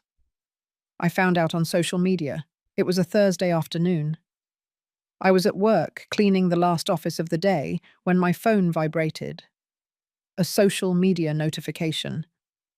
Normally, I ignored them until I got home, but something made me check. It was a post from Laura. The photo showed a newborn baby wrapped in a hospital blue blanket. Small, perfect, with his eyes closed and his tiny fists clenched against his face. His skin still reddish, the white hat covering his head. The caption said, "The love of our lives has arrived. Welcome, Liam Miller. 6.6 pounds, 20 inches, mum and baby healthy and happy." I froze in the middle of the office, the mop still in my hands, looking at that photo on my phone screen. My grandson had been born, and I was finding out through social media, like any stranger, like any distant acquaintance, as if I weren't the grandmother. The tears began to fall, and I couldn't control them. I sat on the office floor, still wearing my cleaning gloves, and cried. One of my co-workers came in and found me like that. "Brenda, what happened? Are you okay?" I couldn't speak. I just showed her the phone. My grandson was born. "But that's wonderful. Why are you crying?" I found out on social media. My co-worker's expression changed. She understood immediately. "Oh, Brenda!" She helped me up. She took off my gloves. She took me to the bathroom so I could wash my face. "Go home. I'll finish up here. But I still have work to do." "It doesn't matter. Go. Call your son." I grabbed my things and left the clinic. The journey home was on autopilot. I don't remember taking the bus. I don't remember walking the 3 blocks from the stop to my door. I only remember that suddenly I was sitting in my kitchen, looking at that photo on my phone, zooming in to see my grandson's face better. He had Robert's nose, the wide forehead, hands that already looked like my son's when he was a baby. He was beautiful, perfect, and I hadn't been there. I zoomed in more on the photo. I tried to memorize every detail. The shape of his lips, his round cheeks, the way his little fingers curled. There were already hundreds of comments on the post. "Congratulations. What a beautiful baby. Welcome to the family. Blessings. Can't wait to meet him." I hadn't commented. I didn't know what to say. I didn't know if I had the right to comment, as if I had just found out naturally, when the reality was that I had been left out of the most important moment. I scrolled down through the comments. I saw that Laura's mom had written, "My beautiful grandson, you are the love of my life. Welcome, my angel." Her mom had obviously already met him. She had probably been at the hospital, in the delivery room, holding Laura's hand, being the first to hold Liam. All the things I had dreamed of doing. I kept scrolling, Robert and Laura's friends congratulating them, co-workers, cousins, aunts and uncles, everyone knowing, everyone celebrating. And I, the paternal grandmother, finding out through social media. I waited an hour, 2, 3. I checked my phone every 2 minutes, hoping Robert would call me, send me a text, tell me, "Mummy, Liam was born." But my phone remained silent. At 8 o'clock at night, when I couldn't take it anymore, I called him. It rang 6 times before he answered. "Mummy?" His voice sounded tired but happy. "Honey, I saw the photo. Congratulations." Brief silence. "Oh yeah, thanks. How are you? How's Laura?" "Good. Tired but good. It was a long labor, but everything went perfectly." "I'm so glad, honey. Liam is beautiful." "Thanks, Mummy." More uncomfortable silence. He didn't ask if I had seen the post. He didn't apologize for not calling me. He didn't mention anything about the fact that I, his mother, had found out about the birth of my grandson through social media? Nothing. Robert. Yes? Why didn't you call me? I heard him take a deep breath. Sorry, Mummy. Everything happened so fast. Laura went into labor at 5 in the morning. We rushed to the hospital. He was born at 2 in the afternoon. And then we were busy with the doctors, the paperwork, getting Laura settled in the room. But you had time to post on social media. Laura did that. Laura had time to post, but you didn't have time to call your mother? My voice came out sharper than I intended. Mummy, please don't start. I'm not starting anything. I'm just trying to understand why I found out about the birth of my grandson from a social media post. I already told you. Everything happened very fast. So fast that in 12 hours you couldn't send me a text, a 2-word text. Liam was born. I was tired, Mummy. But not too tired to let all of social media know. Why are you making a drama out of this? His words hit me. A drama? Robert, I'm your mother. I'm Liam's grandmother. I'm not a social media follower. I'm not a distant acquaintance. I deserve more than finding out through social media. You're right. I'm sorry, okay? I'm sorry. I should have called you. But it's already done. You found out. Liam is fine. We're all fine. His apology sounded automatic, empty. Can I go meet him? The words came out desperate, needy. Mummy, we already talked about this. No, Robert. We didn't talk. You told me to wait. But he's already born. There's no reason to wait anymore. Laura just gave birth. She needs to rest. I won't bother her. I just want to see my grandson. 5 minutes, that's all. It's not a good time. When is it going to be a good time? I don't know, Mummy. Give me a few days. A few days? Robert, he's my grandson. And he's my son. And I need you to respect what I'm asking you. His tone became firm, final. And what I need doesn't matter? Of course it matters. But you can't come right now. Why not? Because Laura doesn't want visitors. There it was. He had finally said it. Not even from her mother-in-law. She just wants close family. I am close family. Her family, her parents, her sister. And I'm not family? Mummy, stop it. I'm not going to argue this with you. Give me time and I'll let you know when you can come. The tears burned, but I wouldn't let them out. I wasn't going to cry on the phone. It's all right, Robert. Thank you for understanding. But I didn't understand anything. Take care. You too, Mommy. He hung up. I sat in my kitchen, the phone still in my hand, feeling everything collapse. For the next 2 weeks, I followed my grandson's life through social media. Laura posted photos every day. Liam sleeping, Liam yawning, Liam with his little hands gripping someone's finger, Liam in his crib, Liam being breastfed. Artistic photo, of course, nothing explicit. And in several photos she appeared, the other grandmother, Laura's mother.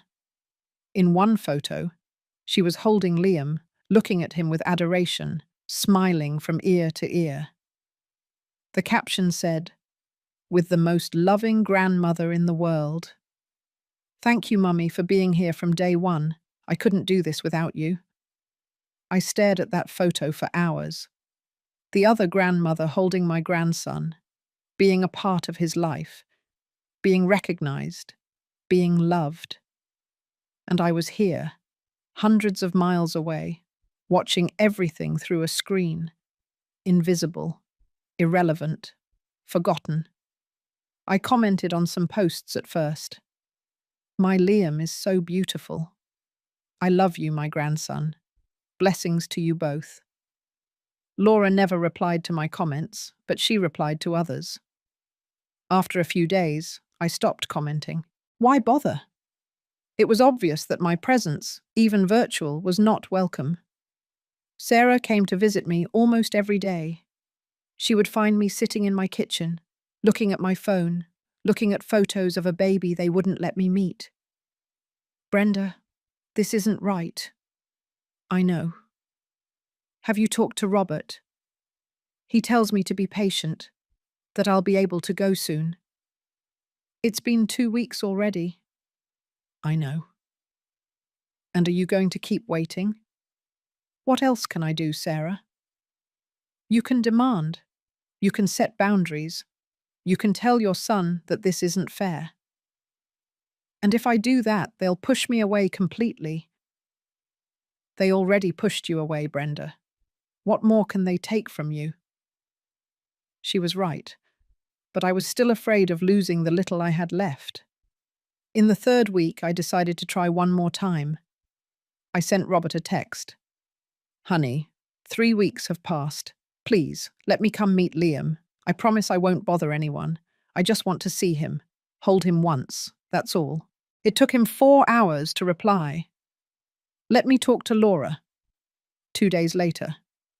Mommy, you can come this weekend, but only for 1 day. Laura is still recovering and doesn't want long visits.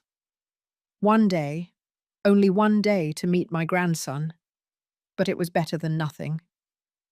Thank you, honey. I'll be there. I bought the bus ticket immediately. For Friday night, I would arrive Saturday morning. I packed a small suitcase, even though I was only staying for 1 day. I packed the clothes I had bought for the occasion: dress pants, a nice blouse, comfortable but presentable shoes. I wanted to look good. I wanted Laura to see that I wasn't a mess, that I was a dignified, presentable woman who deserved respect. I also packed gifts: an outfit for Liam, a blue one with embroidered bears, a new blanket I had knitted, this one with his name embroidered, Liam. And I put the old photo of Robert in my leather purse, the one from when he was 5 and hugging me in the park. I didn't know why I was taking it. I just knew I needed to have something of that son who used to want me close. On Friday night, I took the bus, another 12 hours of travel. But this time I wasn't excited. I wasn't imagining beautiful moments. I went with a knot in my stomach, with dread. 12 hours looking out the dark window, imagining what that moment would be like. Holding my grandson for the first time, seeing his face, smelling his head, feeling his weight in my arms. I had dreamed of that moment for 9 months, and it was finally about to happen.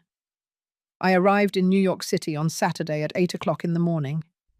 I went straight to a public restroom to freshen up.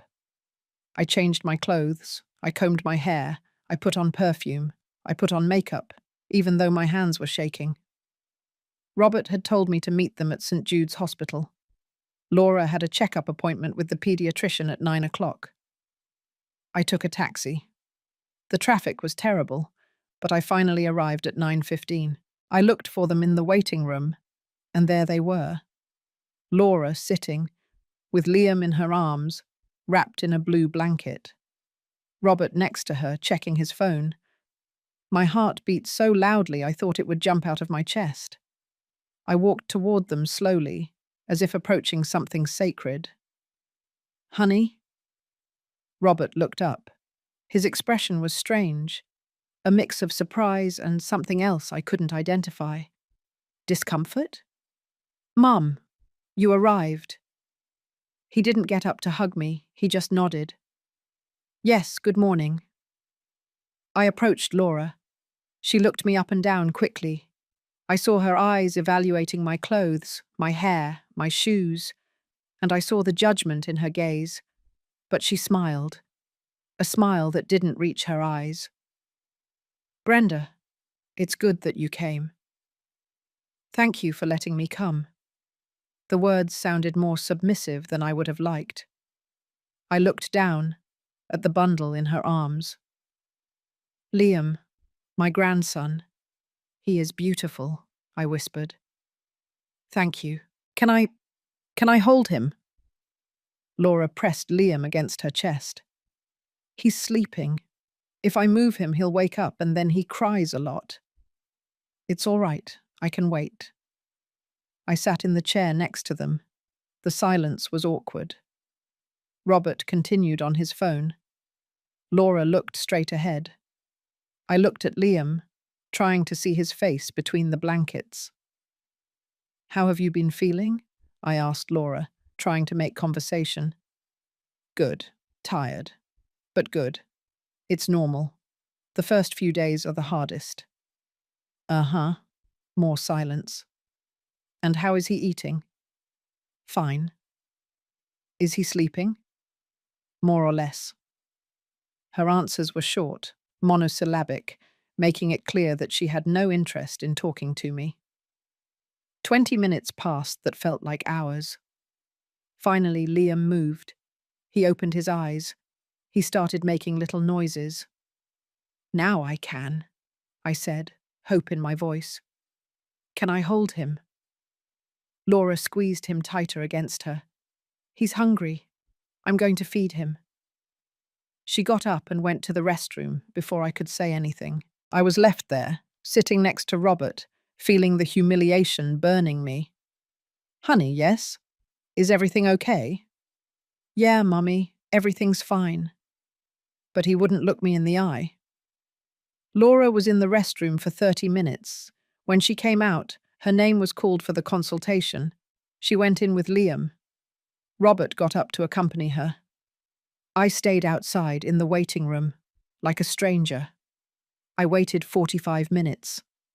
When they finally came out, Laura was carrying Liam and talking to the doctor about the next appointment. Robert was next to her, carrying the baby's bag. Neither of them turned to look at me. I caught up to them in the hallway. How did it go? Good. Liam is perfect, growing very well, Robert said. That's great. Hey, honey, are we going to your place? I'd like to spend time with you two, see where you live. Robert and Laura exchanged a glance. Honestly, Mommy, Laura is tired. We were planning to grab a quick lunch and then rest. I can come with you to lunch. Another look between them. Plus, my family is coming over this afternoon, Laura said, speaking directly to me for the first time. The house is going to be full. No problem. I can meet them. I don't think that's a good idea. It's going to be too many people, too much noise. It won't be comfortable for you. Comfortable for me. As if she were thinking about my comfort and not the fact that they simply didn't want me there. I looked at Robert, hoping he would say something, that he would defend me, that he would say, she's my mum, she can stay. But he didn't say anything. He just put his hand on my shoulder and said, Mummy, please don't make things difficult. Don't make things difficult. Those words again. I felt something inside of me break. It's all right, I said, in a voice I didn't recognize as mine. I understand. You really do? Robert asked, obvious relief on his face. Yes. Thanks, Mummy. I knew you would understand. We went to a coffee shop near the hospital. We ordered sandwiches that I barely touched. The conversation was forced, superficial. Laura breastfed Liam at the table, using a blanket to cover herself. I tried not to look, to give her privacy, even though all I wanted was to see my grandson. After an hour, Robert looked at his watch. Mommy, it's getting late. We better take you to the terminal. I had travelled 12 hours. I had been with them for 2 hours, and they were sending me back. So soon? It's just that Laura needs to rest before her family arrives. I nodded. We paid the bill. We left the coffee shop. Robert hailed a taxi. And it was there, in the back seat of that taxi on the way to the terminal, that I finally held my grandson for the first time. 5 minutes. Only 5 minutes. Laura passed him to me with obvious reluctance, as if she were handing over something fragile that she feared I would break. I received him in my arms with trembling hands. He was so small, so perfect. He smelled like baby, like milk, like new life. His eyes were closed, his long eyelashes resting on his chubby cheeks, his mouth making sucking movements even in his sleep. I touched his little hands. They were soft, warm. His fingers curled around my index finger instinctively. My grandson. My Liam. Tears welled up, but I held them back. I wasn't going to cry. I wasn't going to give them the satisfaction of seeing me weak. I kissed his forehead gently. "Hello, my love," I whispered. "I'm your Grandma Brenda. I'm sorry I wasn't here sooner, but I love you. I love you so much." The taxi arrived at the terminal too quickly. Laura reached out her arms. "We're here." I looked at Liam one last time. I tried to memorize everything. The shape of his nose, the color of his skin, the weight of his little body in my arms. And I gave him back. Robert got out with me. He took my suitcase out of the taxi. "Thanks for coming, Mummy." "Of course, honey." He hugged me. It was a quick, awkward hug. "Be careful on the way. I'll call you soon." "When you can." He got back into the taxi. Before closing the door, he looked at me. "Mummy, really, thanks for understanding." I didn't reply. The taxi drove off. I watched it drive away. I watched it get smaller and smaller until it disappeared into the traffic. I stood there at the terminal entrance, my suitcase at my feet, feeling the world crumble around me. 12 hours there. 2 hours visiting, 5 minutes with my grandson, 12 hours back. And a pain in my chest that was physical, real, as if someone had opened my chest and ripped out something vital. I went inside the terminal. I bought a bottle of water that I didn't drink. I sat on a plastic bench to wait for my bus. I took out my phone. I opened social media. Laura had already posted a photo. It was from lunch at the coffee shop. Robert and her smiling. Liam sleeping between them. The caption said, "Perfect morning with my loves." I didn't appear in the photo. It was as if I hadn't been there. As if my presence hadn't mattered. As if I didn't exist. And it was at that moment, sitting in that noisy, crowded terminal, that I finally understood. They didn't want me in their lives. Laura was never going to accept me. And Robert had chosen. He had chosen to leave me out. The bus arrived. I got on. I found my seat. I sat by the window. Throughout the entire return trip, I didn't cry. I didn't look out the window. I just took out that old photo of Robert, the one from when he was 5 and hugging me in the park. I looked at it for hours, and I tried to remember when everything had changed. When that boy who needed me had become a man who saw me as a problem, when his love had been replaced by obligation, when I had stopped mattering. I arrived in Dallas at dawn.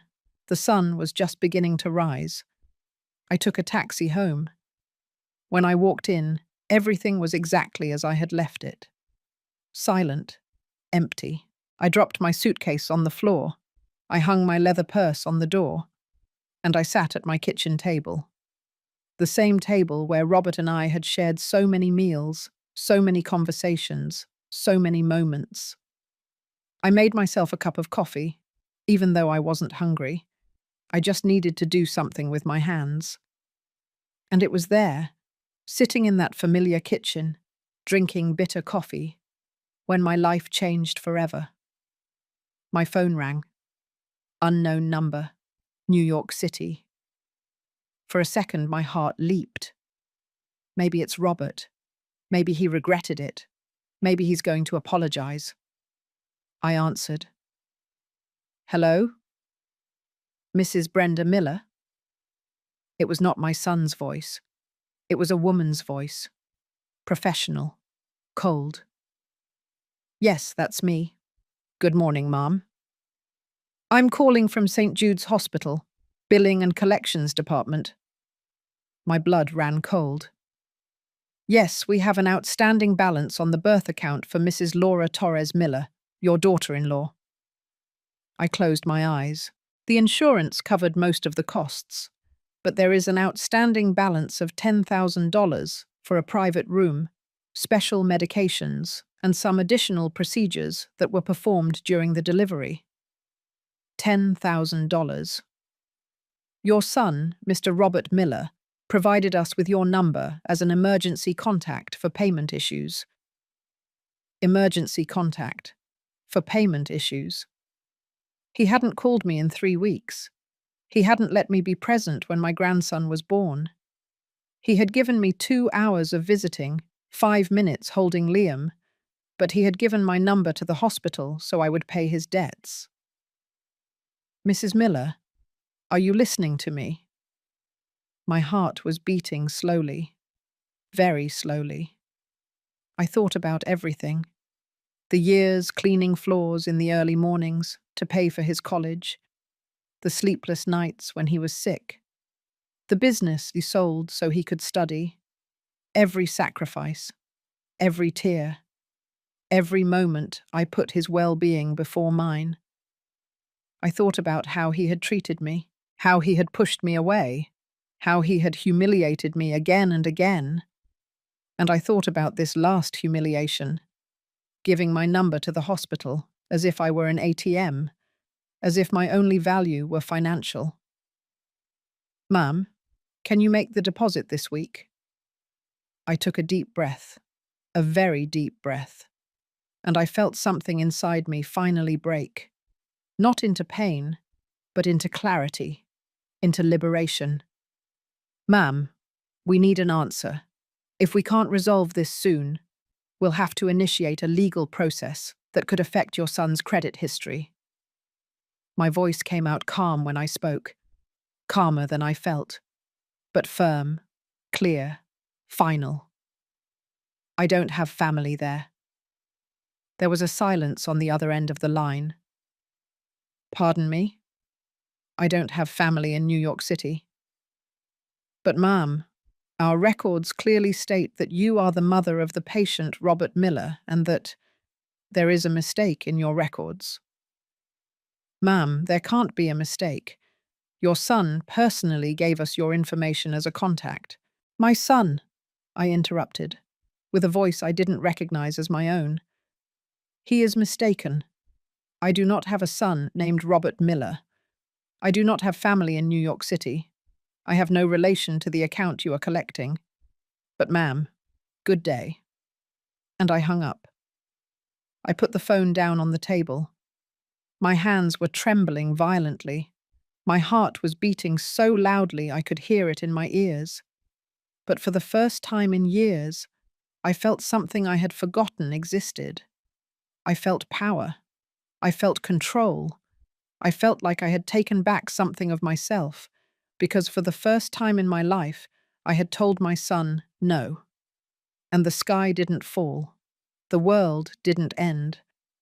I was still here, breathing, existing, choosing myself. 3 days passed before Robert reacted. 3 days of absolute silence during which my phone didn't ring once. I didn't turn it on after that hospital call either. I left it on the kitchen table, turned off as a reminder of the decision I had made. Sarah came to visit me on the 2nd day. Did you talk to Robert? No. Is he going to call? Probably, when the hospital tells him I'm not going to pay. And what are you going to do when he calls? I don't know. But I did know. I just didn't want to say it out loud yet. On the 3rd day, I turned on my phone. 27 missed calls, all from Robert. 15 text messages, escalating from urgency to desperation to rage. First message. Mom, I need to talk to you. It's urgent. Call me, please. Third message. Mum, the hospital says you won't pay. What's going on? Call me. Seventh message. Mum, this is serious. I need you to call me now. 10th message. I can't believe you're doing this. Call me. Final message. Laura was right about you. You were always like this. Selfish. Selfish. I read that word again and again. The woman who had worked double shifts for years. The one who sold her dead husband's business to pay for college. The one who cleaned floors smelling of bleach so her son could have a better future. Selfish. There were also 2 voicemails. I listened to them. The first was pure urgency. Mum, please call me. The hospital is pressuring us. We need that money. I don't understand why you told them you don't have family here. What does that even mean? Call me, please. The second was different. Colder. You know what, Mum? Never mind. We'll figure out how to pay. But I want you to know that this says a lot about you. After everything we've been through. After everything. I can't believe you're doing this to us when we need you most. Laura was right. You've always been manipulative. You've always wanted to control me with your money. Well, it doesn't work anymore. It just doesn't. I put the phone away. I didn't call back. For the next week, Robert kept calling, less frequently, but he kept trying. I didn't answer any calls. Until an email arrived. Subject: we need to talk. I opened it. I read it slowly. Mum, I don't understand what's going on. I don't understand why you won't answer my calls. I don't understand why you told the hospital you don't have family here. Do you know what that did to us? Laura cried. She cried because she felt humiliated when the hospital called her directly to collect. We just had a baby. We're trying to adjust to this new life. And you do this to us. Dad always said that family supports each other in difficult times, that you can count on family. I always supported you when you needed it. When Dad died, I was there. When you had problems, I listened. When you needed something, I helped. Now that I need help, this is how you respond. I don't know what we did to deserve this. Laura just wanted some space after the birth. That's normal. Any woman needs that. And you take it as a personal attack.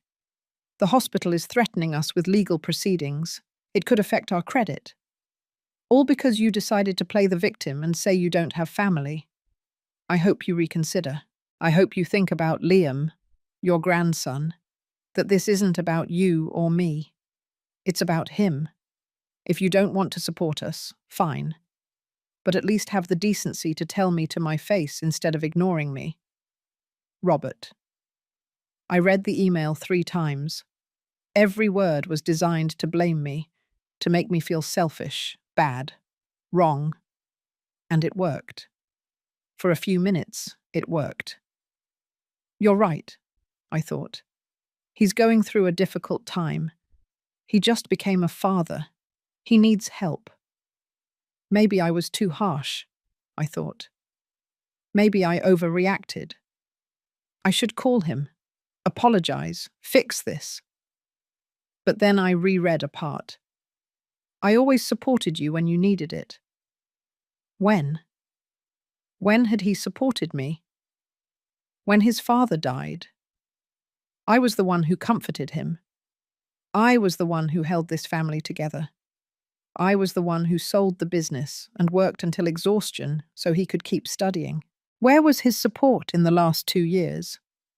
When I felt lonely, when I missed him, when I just needed to hear his voice.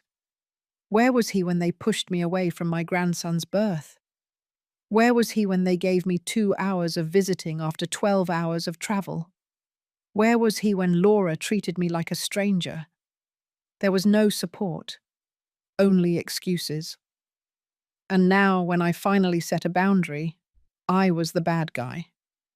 I replied to the email. I wrote and deleted the message 100 times. I wanted to yell at him, explain, make him see how much harm he had done to me. But in the end, I wrote this. Robert, you are right about one thing. Your father always said that family supports each other, but he also said that family respects each other, that family takes care of each other, that family doesn't push you away when you are needed most. For months, I asked to be close. I asked to meet my grandson. I asked to be a part of your life. And you told me I was invasive, that I was a problem, that you needed peace in your house. I traveled 12 hours to meet Liam. You gave me 2 hours. You let me hold him for 5 minutes, and then you sent me back as if I were a nuisance. You never called me when he was born. I found out on social media. You never included me in anything, only when you needed money. I am not going to pay that bill, Robert. Not because I don't love you, not because I don't care about Liam, but because I cannot continue to allow you to treat me as if I only matter when it is convenient for you. I am your mother. I deserve respect. I deserve to be present. I deserve more than being an emergency contact for collections. I hope you find a way to resolve your situation. I really do. But it will not be at the expense of my dignity. If one day you decide that you want to have a real relationship with me, one where I also matter, I will be here. Until then, I wish you the best. Mum. I sent the email before I could regret it, and then I turned off my computer. The response arrived 2 hours later. I didn't read it until the next day. I can't believe you are so selfish. Laura was right about you from the beginning. Goodbye. That was it. No reflection, no attempt to understand, no apology, just Laura was right. And goodbye. The weeks turned into months. Robert didn't call again. He didn't write again. I didn't look for him either. At first it was hard. There were days when I picked up the phone and almost dialed his number. Days when I wondered if I had done the right thing. But Sarah kept me firm. Brenda, you didn't do anything wrong. You set a boundary. That doesn't make you a bad mother. It makes you a woman with dignity. But he's my son. And you are his mother, a mother who deserves respect. Little by little, I learned to live with the silence. I stopped checking social media. I stopped looking for updates about Liam. I stopped torturing myself by watching a life from which I had been excluded. I focused on myself. I resumed activities I had abandoned. The knitting classes, the morning walks, afternoons with Sarah. I started reading again. Books I liked. Stories that made me forget for a few hours. And slowly, very slowly, I began to feel something akin to peace. It wasn't happiness. Not yet. But it was peace. And it was enough. 6 months after the last time I spoke to Robert, Sarah asked me a question. Do you regret it? I thought about it. I really thought. No, I finally said. I don't regret it. Why not? Because for the first time in my life, I chose myself. And that's worth more than any relationship where I have to beg for love. Sarah smiled.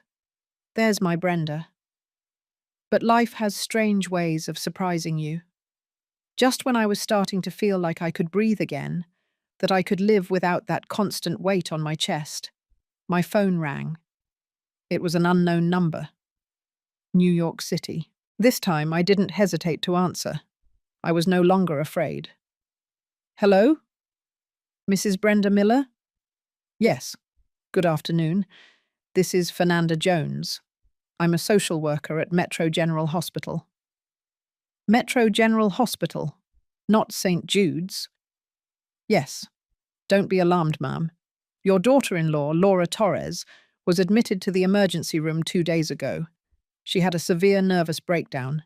She's stable now, but we need to contact a close family member who can temporarily care for the baby. The world stopped. The baby? Yes, Liam. He's 1.5 years old. Your son is with her at the hospital, but he can't care for the child and be present for his wife at the same time. He gave us your contact as a second family option. Second option? not even the first. Is my son there? Yes, ma'am. Would you like me to connect you? No. The word came out automatically. I understand. Ma'am, we urgently need someone to pick up the child. He's in a temporary daycare with child services, but they can only keep him until tomorrow morning. After that, we would have to contact other agencies. I closed my eyes. A year and a half without speaking to Robert. A year and a half without seeing my grandson. A year and a half building my peace. And now this. Mrs. Miller, what happened to Laura? According to the report, it was a collapse due to accumulated stress, severe anxiety, untreated postpartum depression. She needs rest and psychiatric treatment. And my son? He's with her, but the situation is complicated. He apparently lost his job a few months ago. They've had financial difficulties. They're living with her in-laws, but the situation is tense. Everything was falling apart for them, and I was the last option. Ma'am, I need an answer. Can you come get the child? I thought of Liam, a year and a half old, who was not to blame for anything, who hadn't asked to be born in the middle of this chaos. I thought of Robert, how he had treated me, how he had pushed me away, how he only looked for me when he needed something. I thought of myself, the year it had taken me to recover, the peace I had finally found. And I made a decision. I'll be there. Because he was my grandson, and this time, I was coming on my own terms. I took the bus that same night, 12 more hours of travel, but this time it was different. I wasn't begging, I was coming because they needed me. I arrived at Metro General Hospital at dawn. Robert was in the waiting room. He looked destroyed, gaunt, with deep dark circles under his eyes, his clothes wrinkled. When he saw me, he collapsed. Mom! He hugged me and cried like a child. I didn't say anything. I just held him. I'm sorry. I'm so sorry. You were right about everything. Where is Liam? At the daycare, 2 blocks away. Let's go. On the way, he told me everything. How he lost his job in Houston. How they moved back in with Laura's parents. How Laura spiraled into depression. How everything went to hell. I treated you badly, Mom. I pushed you away. I made you feel invisible. And now I understand everything. We arrived at the daycare. Liam was playing with a toy car. When he saw me, he looked at me curiously. Hello, Liam. I'm your grandma Brenda. I approached slowly. He gave me a small, timid hug. And something inside me healed a little. For the next few months, I cared for Liam while Laura recovered, and Robert worked at whatever he could find. I lived in their small apartment. I cooked, cleaned, raised my grandson. Laura was discharged from the hospital 2 weeks later. When she saw me, she cried. Forgive me. I was so scared. Scared of not being enough. Scared you would judge me like my mother always judged me. And I hurt you. It's in the past. It's not in the past, but I want to fix it, if you give me a chance. I gave her a chance. It wasn't easy. There were difficult conversations, tears, boundaries that I set and they respected. But slowly we built something new. Not perfect, but real. Robert learned that a marriage is not built by pushing your family away. Laura learned that her fears almost destroyed everything. And I learned that my value didn't depend on how much they needed me, but on how much they respected me. Life has strange ways of bringing justice. Robert, who pushed me away thinking he was building a perfect marriage, almost lost everything. He lost his job, his house, his pride. And in the process, he learned that pushing away someone who loves you unconditionally only leaves you lonelier. Laura, who saw me as a threat, collapsed under the weight of her own pride. She discovered that being perfect wasn't possible, that she needed help, and that the help she rejected was the help she needed most. And I, who was treated as invisible, became the one who held them up when everything fell apart. Not for revenge, but by choice. The following years changed everything. Robert got a stable job. Laura continued therapy. I visited more often, but always respecting boundaries. Liam grew up knowing he had a grandmother who loved him, but who also respected herself. One day, Laura told me, "My mum was never affectionate. I swore no one would hurt Liam the way she hurt me. But in the process, I hurt you. Thank you for not giving up on us." Robert, on the anniversary of that day at the hospital, called me. "Mum, that day you said I don't have family there. It destroyed me, but it also woke me up. It was the best thing you could have done." Justice didn't come as revenge. It came as lessons. Life settled its debts. Robert learned that respect is built, not demanded. Laura learned that pride destroys.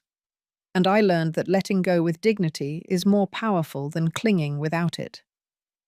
3 years have passed. Liam is 4.5 years old. He runs towards me screaming, "Grandma Brenda!" Grandma. Every time I arrive, I no longer beg for hugs. I am no longer a second option. I am the grandmother, and that is enough. Robert and I talk every week, real conversations. Laura and I aren't best friends, but there is respect, and that is worth more than any forced hug. Last month at Liam's preschool concert, he searched for me in the audience and smiled.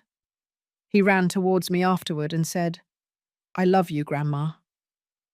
In that moment, surrounded by other families, I felt that I belonged. Not because I begged, but because I earned that place. This morning, I looked at my leather purse. I took out the old photo of Robert and a recent one. The 4 of us at the park, smiling. Both tell my story. The story of a woman who gave everything, was hurt, learned to let go, and finally found her place. If you are listening to this, I want you to know. It's okay to set boundaries. It's okay to say no. It's okay to walk away from those who don't value you, even if they are family. Because loving doesn't mean enduring everything. It also means respecting yourself. For years, I thought being a good mother meant always being available. But I learned that it is also teaching by example that no one, not even your own son, has the right to treat you as if you don't matter. Some endings aren't happy. They're just fair. Today, at 64 years old, I am happy. Not because everything is perfect, but because my happiness doesn't depend on anyone else. I have my grandson, I have my son, I have an honest relationship. But above all, I have myself. And that is the most valuable thing. Thank you for listening until the end. If this story touched your heart, subscribe and turn on notification to hear more stories of women who transformed their pain into wisdom. Every day, a woman, a life lesson. Share this story with someone you love. Sometimes a story like this can change an entire day. God bless you, and until next time.